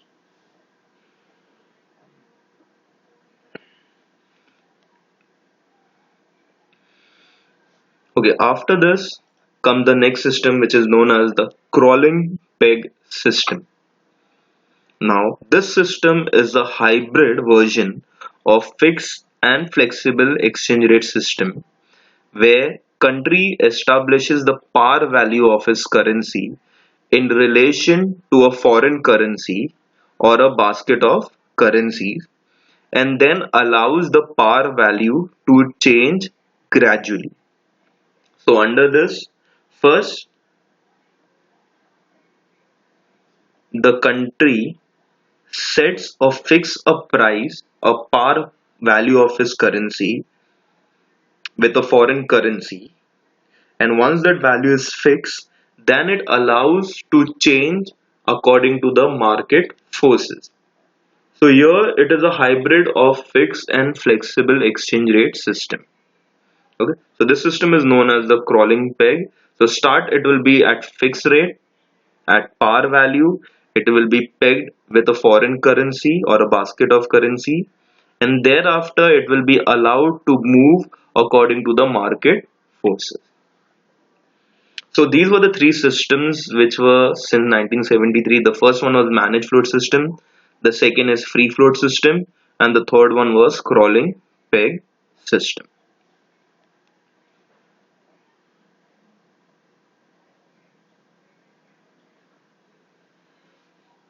Okay, now after the systems, we had two arrangements which were made. So we'll start discussing one by one. The first arrangement is known as currency board arrangement. Now, what is this all about? So, as the first point suggests, a currency board pegs the domestic currency to a foreign currency and allows unlimited exchange of domestic currency for the foreign currency at the fixed exchange rate. So under this, your domestic currency will be pegged with a foreign currency, and then it will be allowed unlimited exchange of domestic currency for that foreign currency at a fixed exchange rate. So if the rate has been pegged, let's say India, a domestic currency's rate has been pegged with US at 65 rupees a dollar. So at that particular rate, unlimited exchange will be available. Second point states that the currency board is required to build a reserve of the foreign currency equivalent to the amount of domestic currency it has issued. So now this is a very important point. To the amount of domestic currency that a country has issued, the similar amount or an equivalent amount to your domestic currency has to be built up by ways of reserves of foreign currency. So if you have 100 crores amounting of domestic currency, a equivalent amount of foreign reserve will also be need to build up. So this is currency board arrangement. The next arrangement was target zone arrangement. Now here, a group of nations with common goals and interests agree to either maintain exchange rates within a specific band or to replace their domestic currency with a common currency. So nations which are small enough, okay, and if they have common goals and interests, and then if they agree to maintain the exchange rate within a specific band, or they can even replace their domestic currency with a common currency which will be there in either of the nations. So these were the two arrangements which are carried out. One is the currency board arrangement, where the rate of domestic currency is fixed with a foreign currency, and then there can be unlimited exchange of currencies. Second was the target zone arrangement. Under this, a group of nations with common and the similar interests either fix a rate or replace their domestic currency to a common currency which is available in all those group of nations.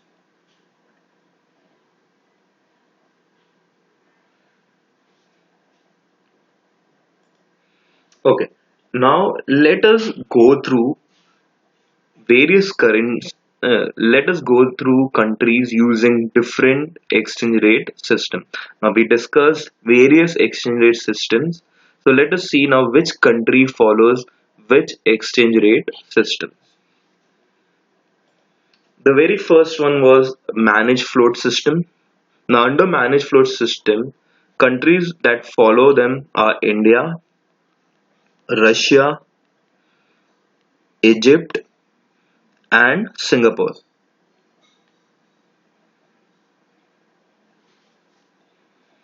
Next is the free float system.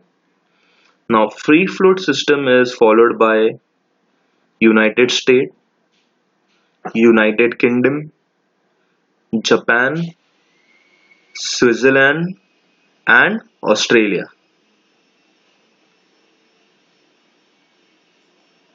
Next, the crawling peg system. Now let us see which country follows the crawling peg. Peg to single currency, we have Jordan, we have Iraq, we have Bahamas, we have Lebanon, Maldives, Saudi Arabia, and Qatar.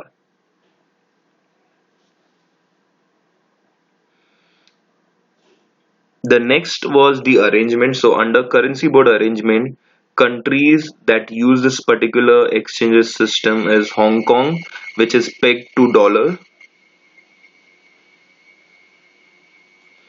And lastly, we have target zone arrangement, which is followed by the European monetary system. So these were, you know, few countries, an example of few countries which use different exchange system which we discussed earlier. So under managed float we have India, Russia, Egypt, and Singapore. Under free float we have United States, United Kingdom, Japan, Switzerland, Australia. Under crawling peg we have Jordan, Iraq, Maldives, Qatar, Saudi Arabia. Under currency board arrangement we had Hong Kong, and lastly under target zone arrangement we have all the European monetary system.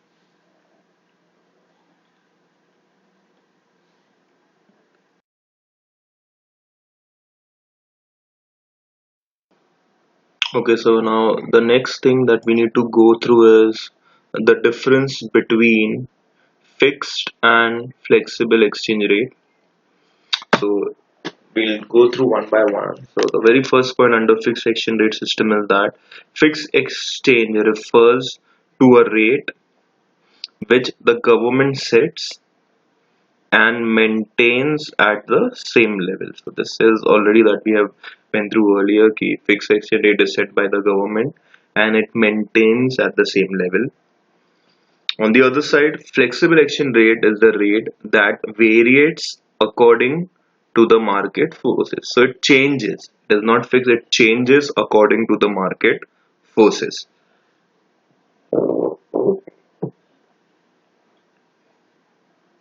Next, the fixed exchange rate system is determined by the government or the central bank, whereas the flexible exchange rate system is determined by demand and supply forces.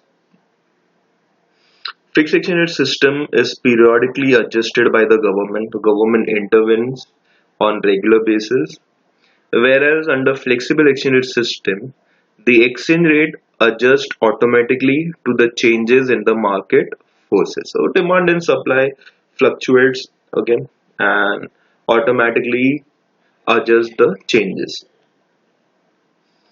Next, under fixed exchange rate, a fixed exchange rate has a devaluation and evaluation in a currency.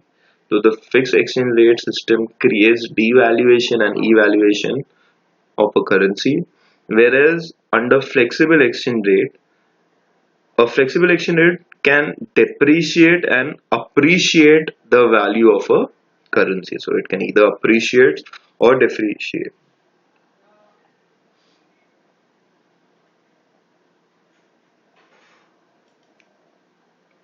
Next, government needs to keep huge amount of reserve to maintain the exchange rate at the desired level under fixed exchange rate system, because we've already learned earlier key if the government want to intervene, it will require to maintain a huge amount of foreign exchange reserve. However, under flexible exchange rate, government does not intervene and it does not require any exchange rate reserves as well. Next, the exchange rate are fixed and stable, but may lead to market distortion in the long run. So in the long run, it is very difficult to have a fixed and a stable exchange rate. However, exchange rate fluctuates but remains stable around the equilibrium in the long run. So in flexible exchange rate, in the long run, though it fluctuates and is volatile, but in the long run, it becomes stable and in equilibrium. Next, there is no hedging risk if the country is using fixed exchange rate. However, hedging is used to reduce the currency risk in the flexible exchange rate. And last, a fixed exchange rate has a devaluation and a evaluation in a currency. However, in flexible exchange rate, it can depreciate and appreciate the value of the currency. So with this, we complete the modern exchange rate system available since 1973. It started off with fixed exchange rate, then we went through flexible, then we went to manage, then we saw various systems and arrangement, and lastly we saw the difference between fixed and flexible exchange rate.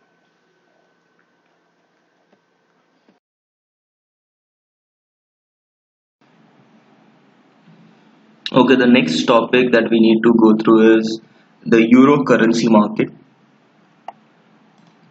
Now, the euro currency market is the legal market for currency outside of the country where it is a legal tender. The euro currency market is utilized by banks, multinational corporations, mutual funds, and hedge funds. The term euro currency is a generalization of euro dollar and it should not be confused with the EU currency, the euro. So it is completely different term from euro and euro dollar. The euro currency market functions in many financial centers around the world, not just euro. So euro currency basically not a currency of the European nation, but it is, or it can be operated all around the world. So euro currency market can offer better rates for both the borrowers and lenders, but they also have higher risk.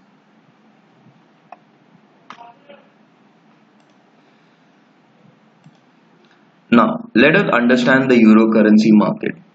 The euro currency market originated in the aftermath of World War II when the Marshall Plan to rebuild Europe sent a flood of dollars overseas. The market developed first in London as bank needed a market for dollars deposit outside the United States. Dollars held outside the United States are called euro dollars, even if they are held in market outside Europe, such as Singapore or the Cayman Islands. There is not necessary any connection between euro currency market and Europe today, although these both markets begin in Europe. The euro currency market has expanded to include other currencies such as Japanese yen and the British pound whenever they trade outside of their home market. However, the euro dollar market remains the largest. Now, the interest rate paid on these deposits in the euro currency market are typically higher than those in the domestic market. So, in a glimpse, euro currency is basically a market which is not operated in the home country, but it can be operated in other countries. Okay, euro currency and Europe or euro are not same. Euro currency is another name given to euro dollars. Okay, and euro currency market does not only include euro or dollars, but it also includes Japanese yen, British pound, and the rate of interest paid on the deposit of euro currency is quite higher than those in the domestic market.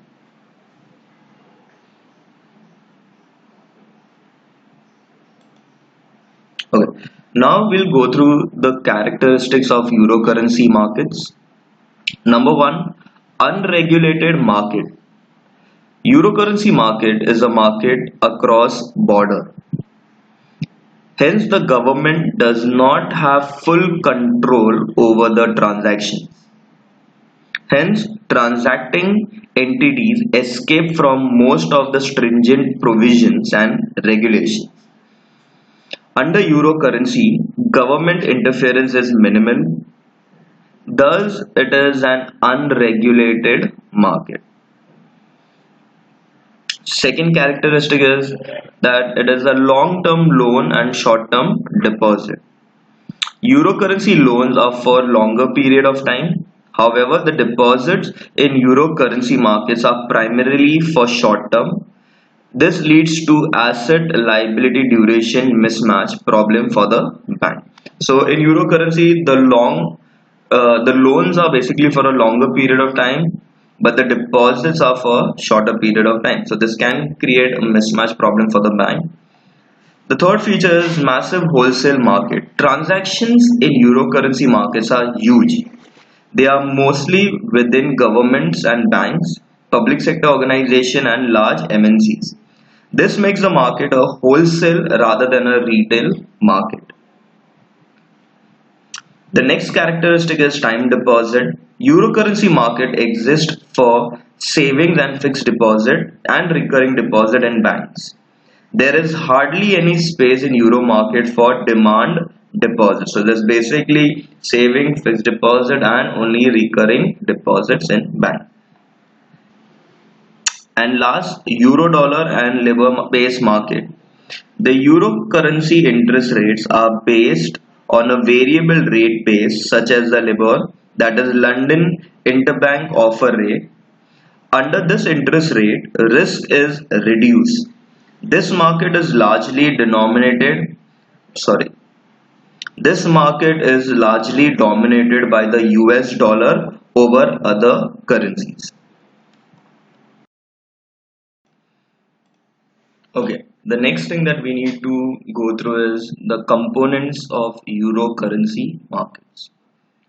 Now, the composition of euro currency markets or the components of euro currency market is broken apart in three areas, which is number one, market participants, second, euro financial instruments, and third, the transactional structure. Now, number one, as we said, was the first component of euro currency market is market participants. So, who all are the participants of euro currency market? Number one, the commercial banks. The institutional core of the market is formed by the commercial banks. Banks enter the euro currency market both as lenders and as depositors. Around 20% of the world Around 20 of the world's largest banks play a vital role in the euro market. The second participant in euro currency market are the corporates. Euro currencies are mainly borrowed by corporations whose name, size, and good standing enables banks to make loan to them with little more than a superficial analysis of credit worthiness. The third market participants are the governments and the central bank. The central banks and the governments are also the lenders in the euro currency markets. In addition, international institutions such as the World Bank and other regional development banks and institutions associated with the EU have been borrowers on regular basis. In the last decade, the market has also seen an enlargement in government and government related borrowers. And the last participant are the private individual. Minor participants in the euro dollar market are known as private individual. High net worth individuals are no doubtedly being significant participant as investors in the euro bond market, where the fact that payment of interest is without deduction of tax and securities are bearer securities, which gives the market autonomy and most probable attractiveness from a tax point of view. So these are the four participants of euro currency market: the commercial banks, the corporates, the government and central banks, and lastly the private individuals.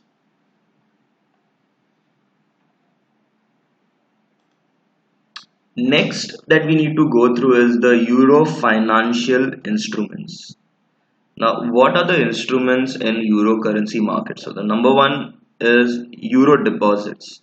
Most deposits in euro currency markets are fixed deposit at most deposit in the euro currency markets are fixed deposit at fixed interest rate whose maturity is of a short period. Around three quarters of deposits in London euro banks have maturity of less than 3 months. So it is a very short term period. Many of these deposits are on call, that is, thus they can be withdrawn without notice. These types of time deposits are mostly made by other banks, but many are made by governments and their central banks as well as multinational corporations. The second instruments which you need to go through is the euro loan. Many euro dollar loans are direct on the basis of formal lines of credit. However, the techniques of loan syndication has been developed for larger currency by the market. Okay, the next financial instrument that we need to go through is the euro bonds. The euro bonds are international bonds denominated in a currency which is different from that of the country in which they were issued. Eurobonds are securities which are easily transferable, and the Eurobond market is a vital factor in the international finance as the size of Eurobond market in the international market exceeds that of the US bond market. So this Eurobond play a very important role in euro currency market, And lastly, other instruments which come under euro currency markets are the other euro financial instrument consist of euro certificates of deposits, euro commercial papers, etc.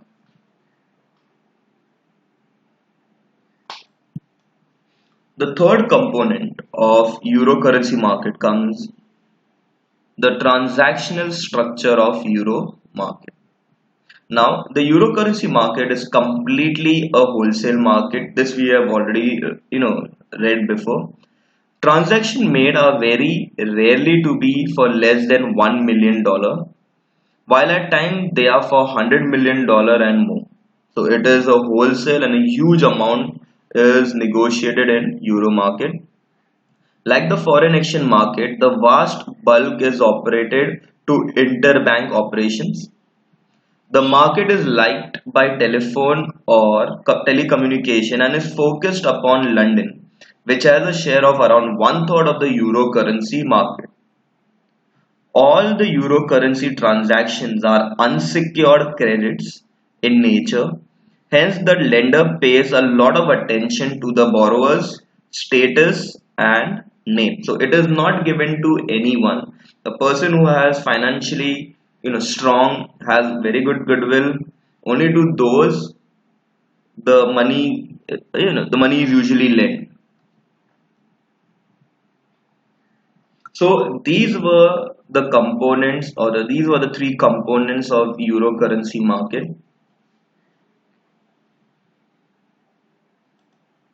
Okay, next come what are the functions of euro currency markets? So number one, euro currency market is a cheap source of working capital.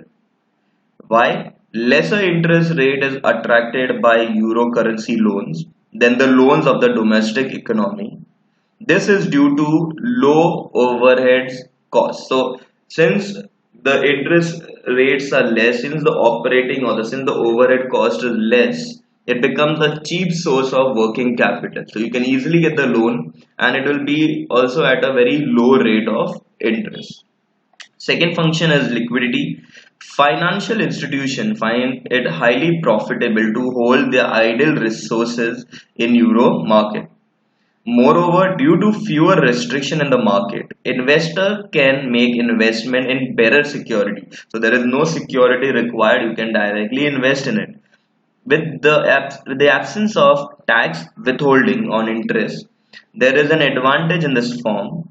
And on an average, 80% of these deposits have maturity of 6 months. So it is a very short-term loan, short-term investment period. So people usually like to invest in these markets. Third, we have facilitates international trade. The euro currency market makes easy availability of loans, which helps in smoother working of international trade. Now, this is mainly for two reasons. Number one, lower interest rate, and second, easy procedural formalities.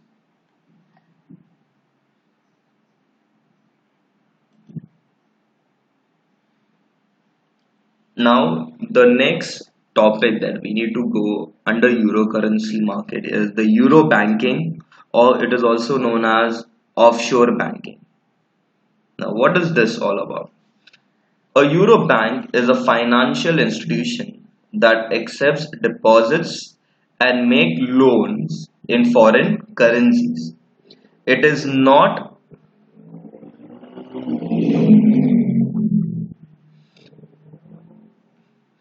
it is not necessary for euro bank It is not necessary for a euro bank to be located in Europe. It can in fact be located anywhere in the world. For example, an American bank located in New York, which holds deposits and issues loan in Japanese yen, would be considered as a euro bank. The euro banking offers many vital advantages to the stakeholders. Depositors try to evade from the tax net of their own country of domicile. Borrowers get liquid money for capital investment as well for working capital at a highly competitive interest rate.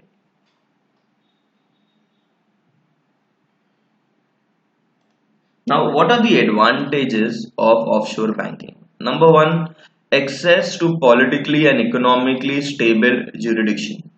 Offshore banks provide easy access to politically and economically stable jurisdictions. This may turn advantageous for those residing in a political turmoil areas where there is risk and fear of getting their assets frozen, seized, or disappear. So, country where there are a lot of problems, a lot of political issues, people from there can opt for offshore banking in places where it is stable. Countries in which the political scenario is stable, people can opt for offshore banking in that case.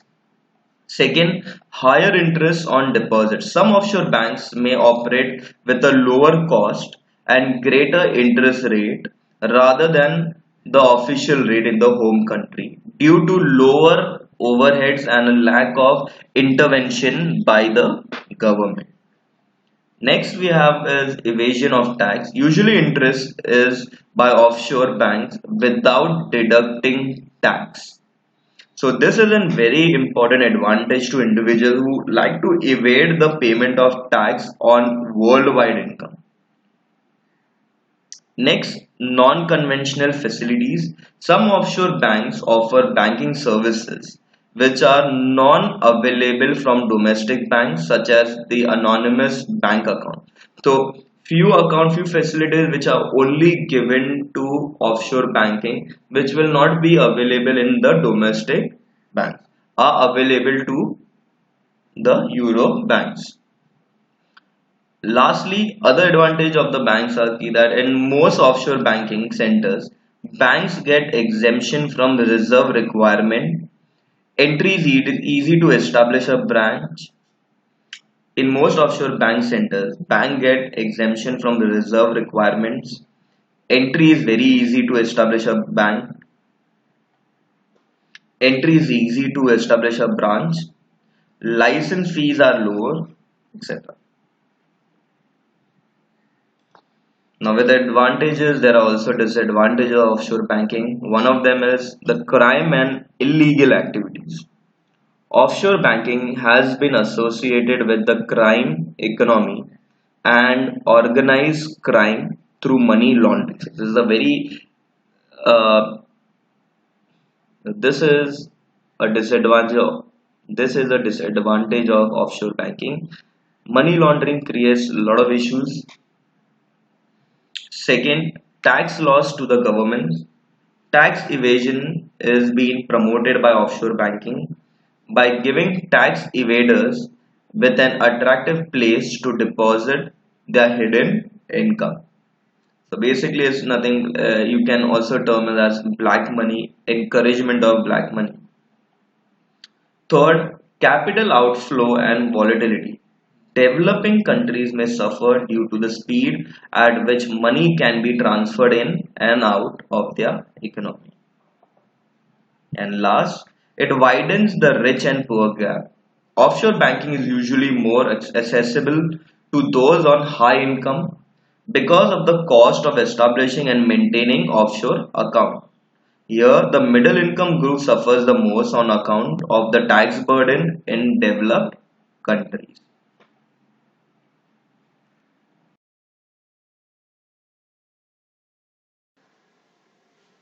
Okay, now the next topic that we need to go about is called as FERA and FEMA.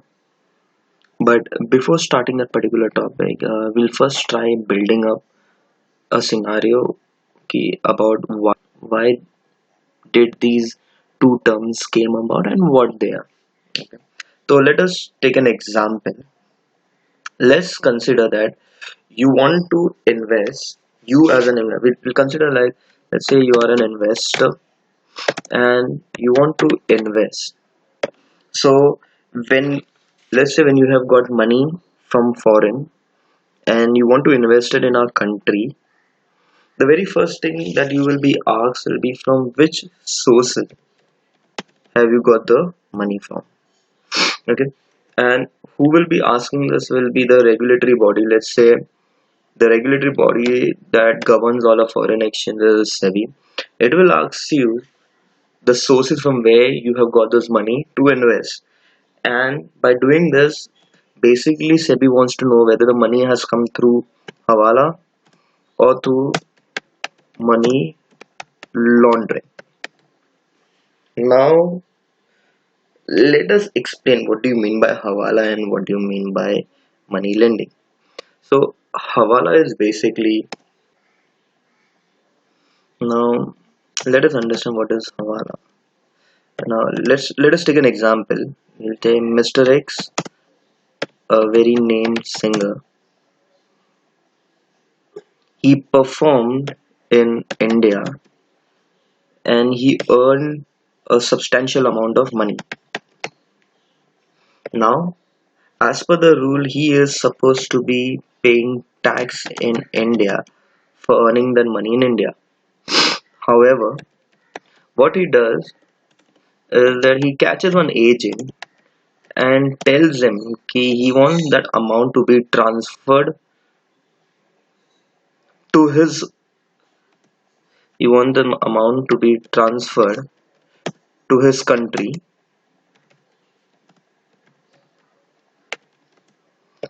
without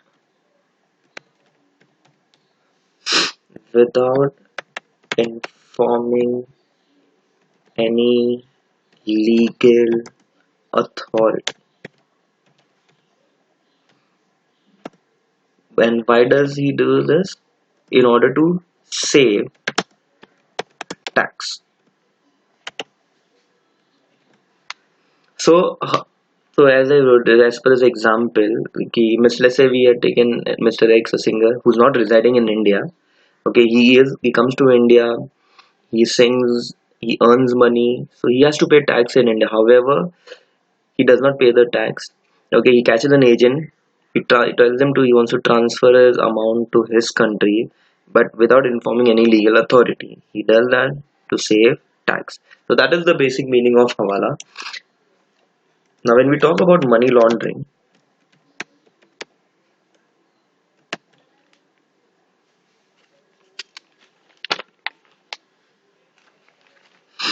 it's actually turning black money into white.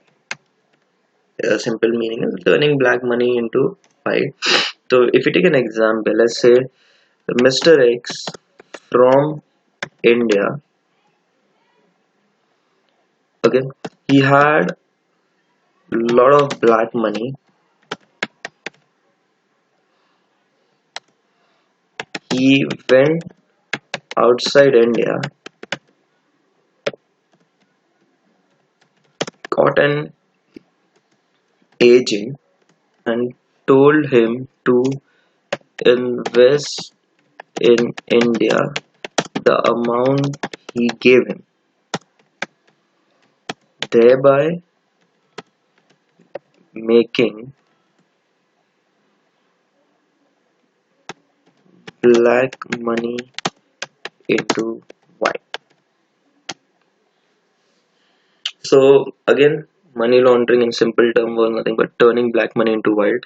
So let's say Mr. X, who has a lot of black money in India, runs out of India, catches an agent abroad, tells him, "Okay, this is my amount, go into India and invest in bits and parts and make it white." So this was the reason why SEBI usually checks in the sources from where you have got the money if you want to invest in India, any foreign currency. Now, now in 1973, okay, in 1973, many cases jumped which were related to money laundering. Now, to stop that, now to stop that,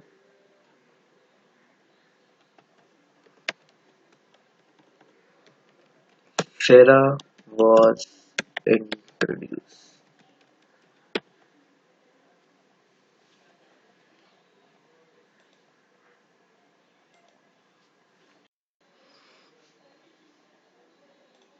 Okay, so now because of increase in money laundering in the year 1973, the government opted to introduce a new act called as FERA.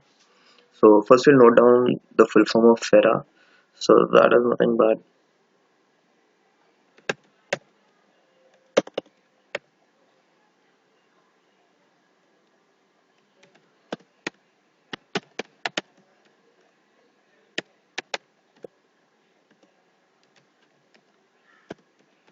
so FERA stands for Foreign Exchange Regulation Act. It was passed in the year 1974, but it was regulated from 1st Jan 1994. Now, one may ask, what was the main purpose of getting this act? So, we'll note down as objective, the prime objective of bringing FERA into existence was preserving the foreign exchange. That is,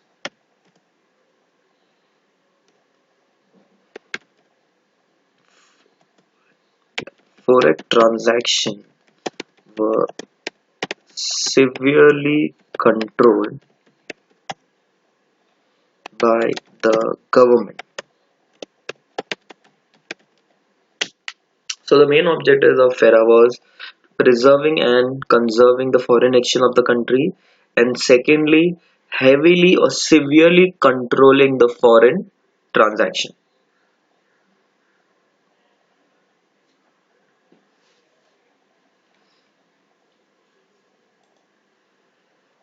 Now, the provisions of FERA resulted in few provisions of FERA resulted in some problems. One of them was it resulted in declining the growth of forex. This created downward forex growth. Thus, after 1991, that is, after economic reforms, that is in the form of LPG system,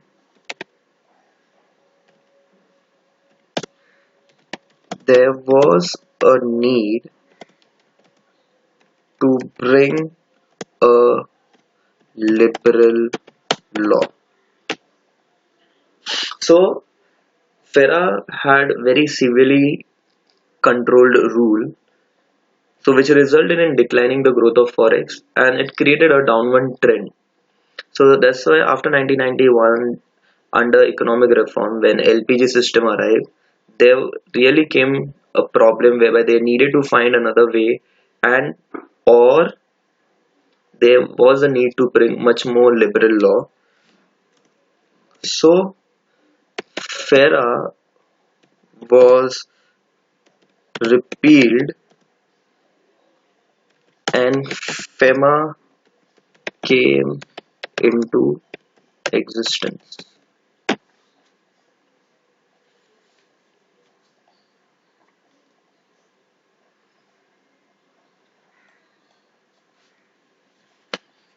Now, what is FEMA? FEMA basically stands for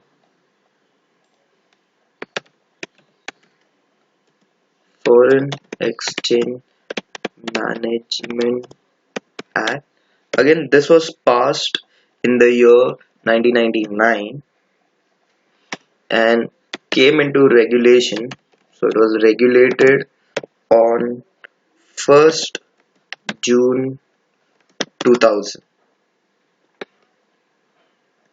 Now, the prime objectives were completely different from that of FERA. FERA was much more controlled and much more severe. However, in order to make a liberal law, the objectives of FEMA were quite different. Number one objective of FEMA was to promote growth in forex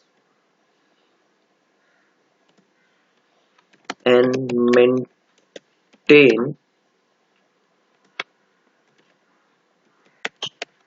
healthy forex reserve. Second, to facilitate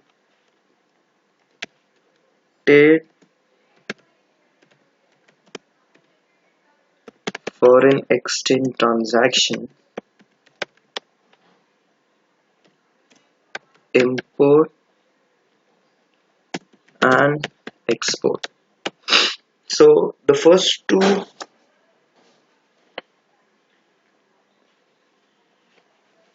so the two main objectives, the two prime objectives of FEMA was number one to promote growth in forex and maintain healthy forex reserve, and along with that to facilitate foreign exchange transactions, imports and export. So it did not only took care of forex but also facilitated foreign exchange.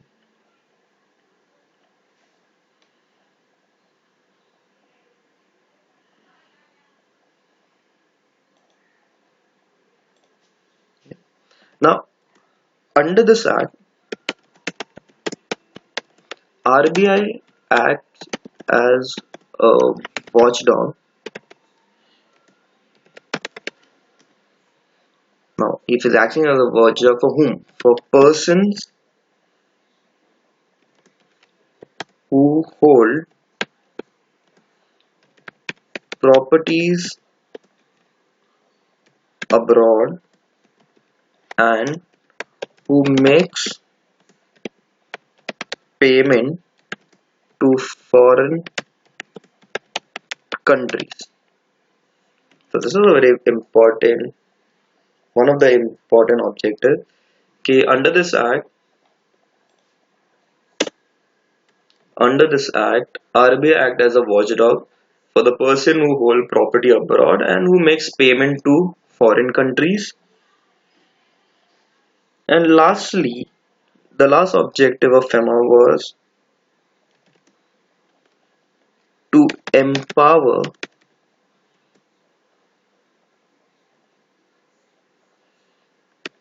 enforcement directorate, that is a new law in the name of PMLA 2002 was brought to catch money lenders money lenders and prevent money laundering.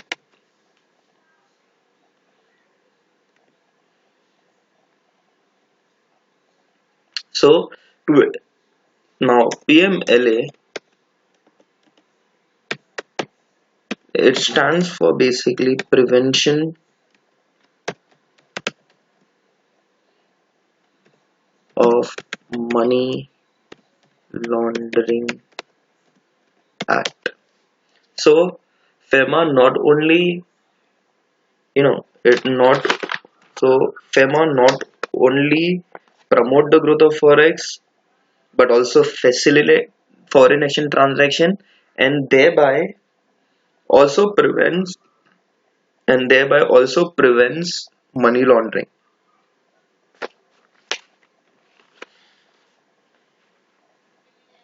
So these were the basic differences between the two acts. FERA was basically much more severe. FEMA was a bit more liberal. To understand this much better, we will bring about a distinguish between FERA and FEMA.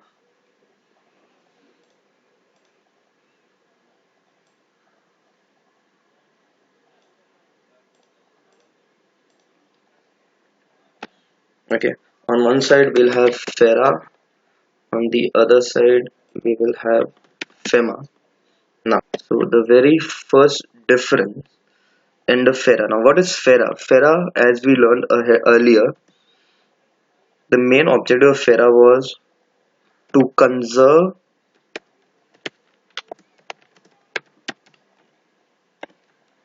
the foreign exchange reserve,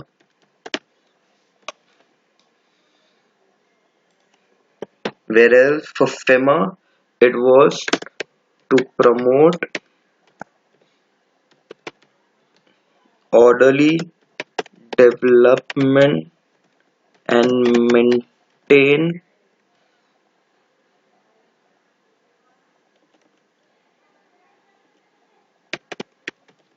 maintenance of foreign exchange market. So one was to conserve, the other one was believing to maintain. Second, FERA, the other objective of FERA was to control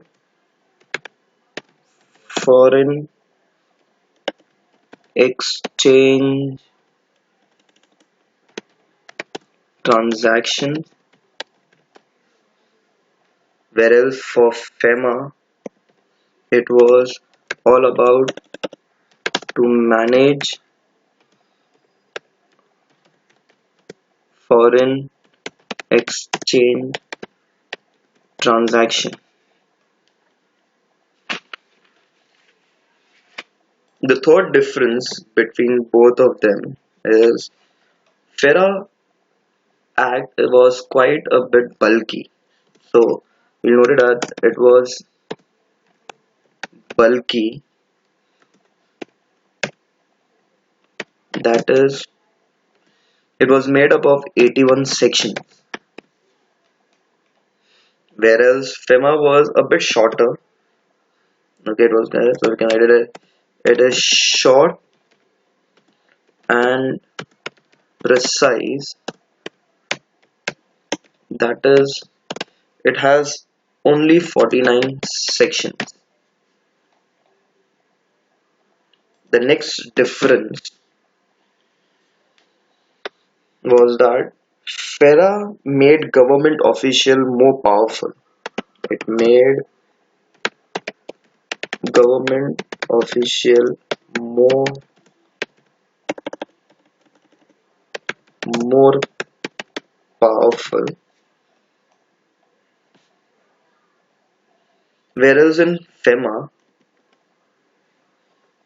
the officials' power was curtailed significantly.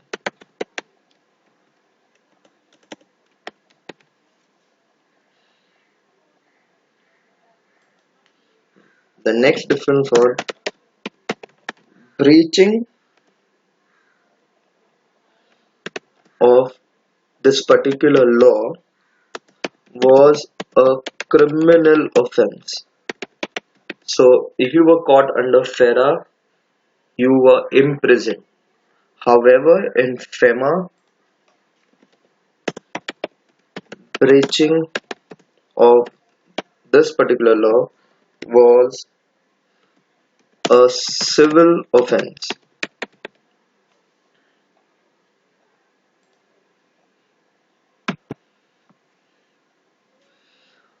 Under FERA, no compounding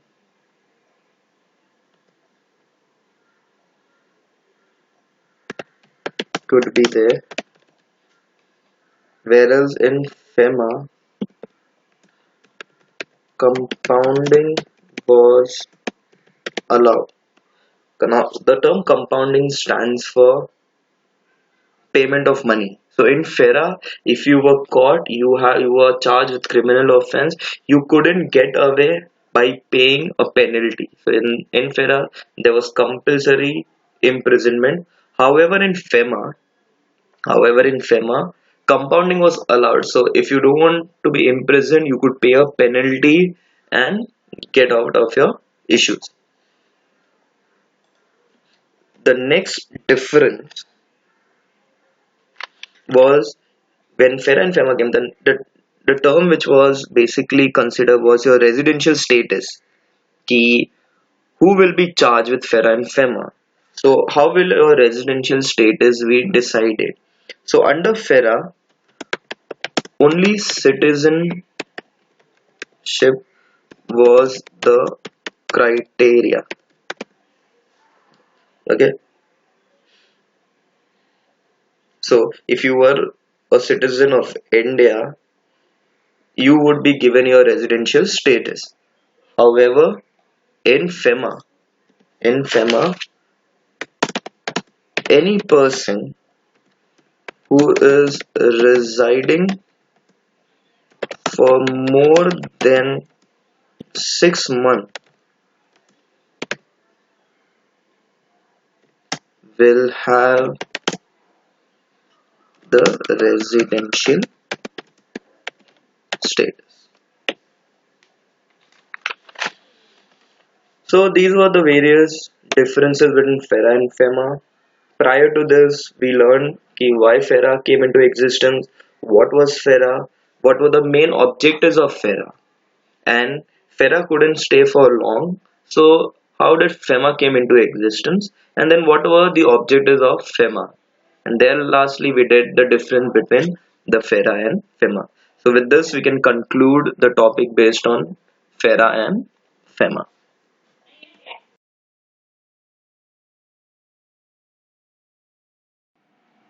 Okay, with this, we come to the end of module 1.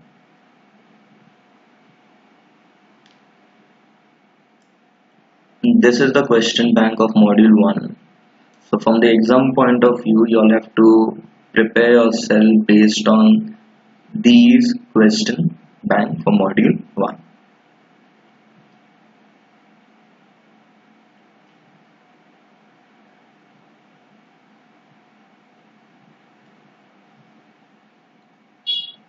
For further queries, if you have on module 1 or any other queries related to module 1 or international finance, you all can email me at me.shah010@gmail.com, or you all can drop in a message on WhatsApp, the contact number for which is provided.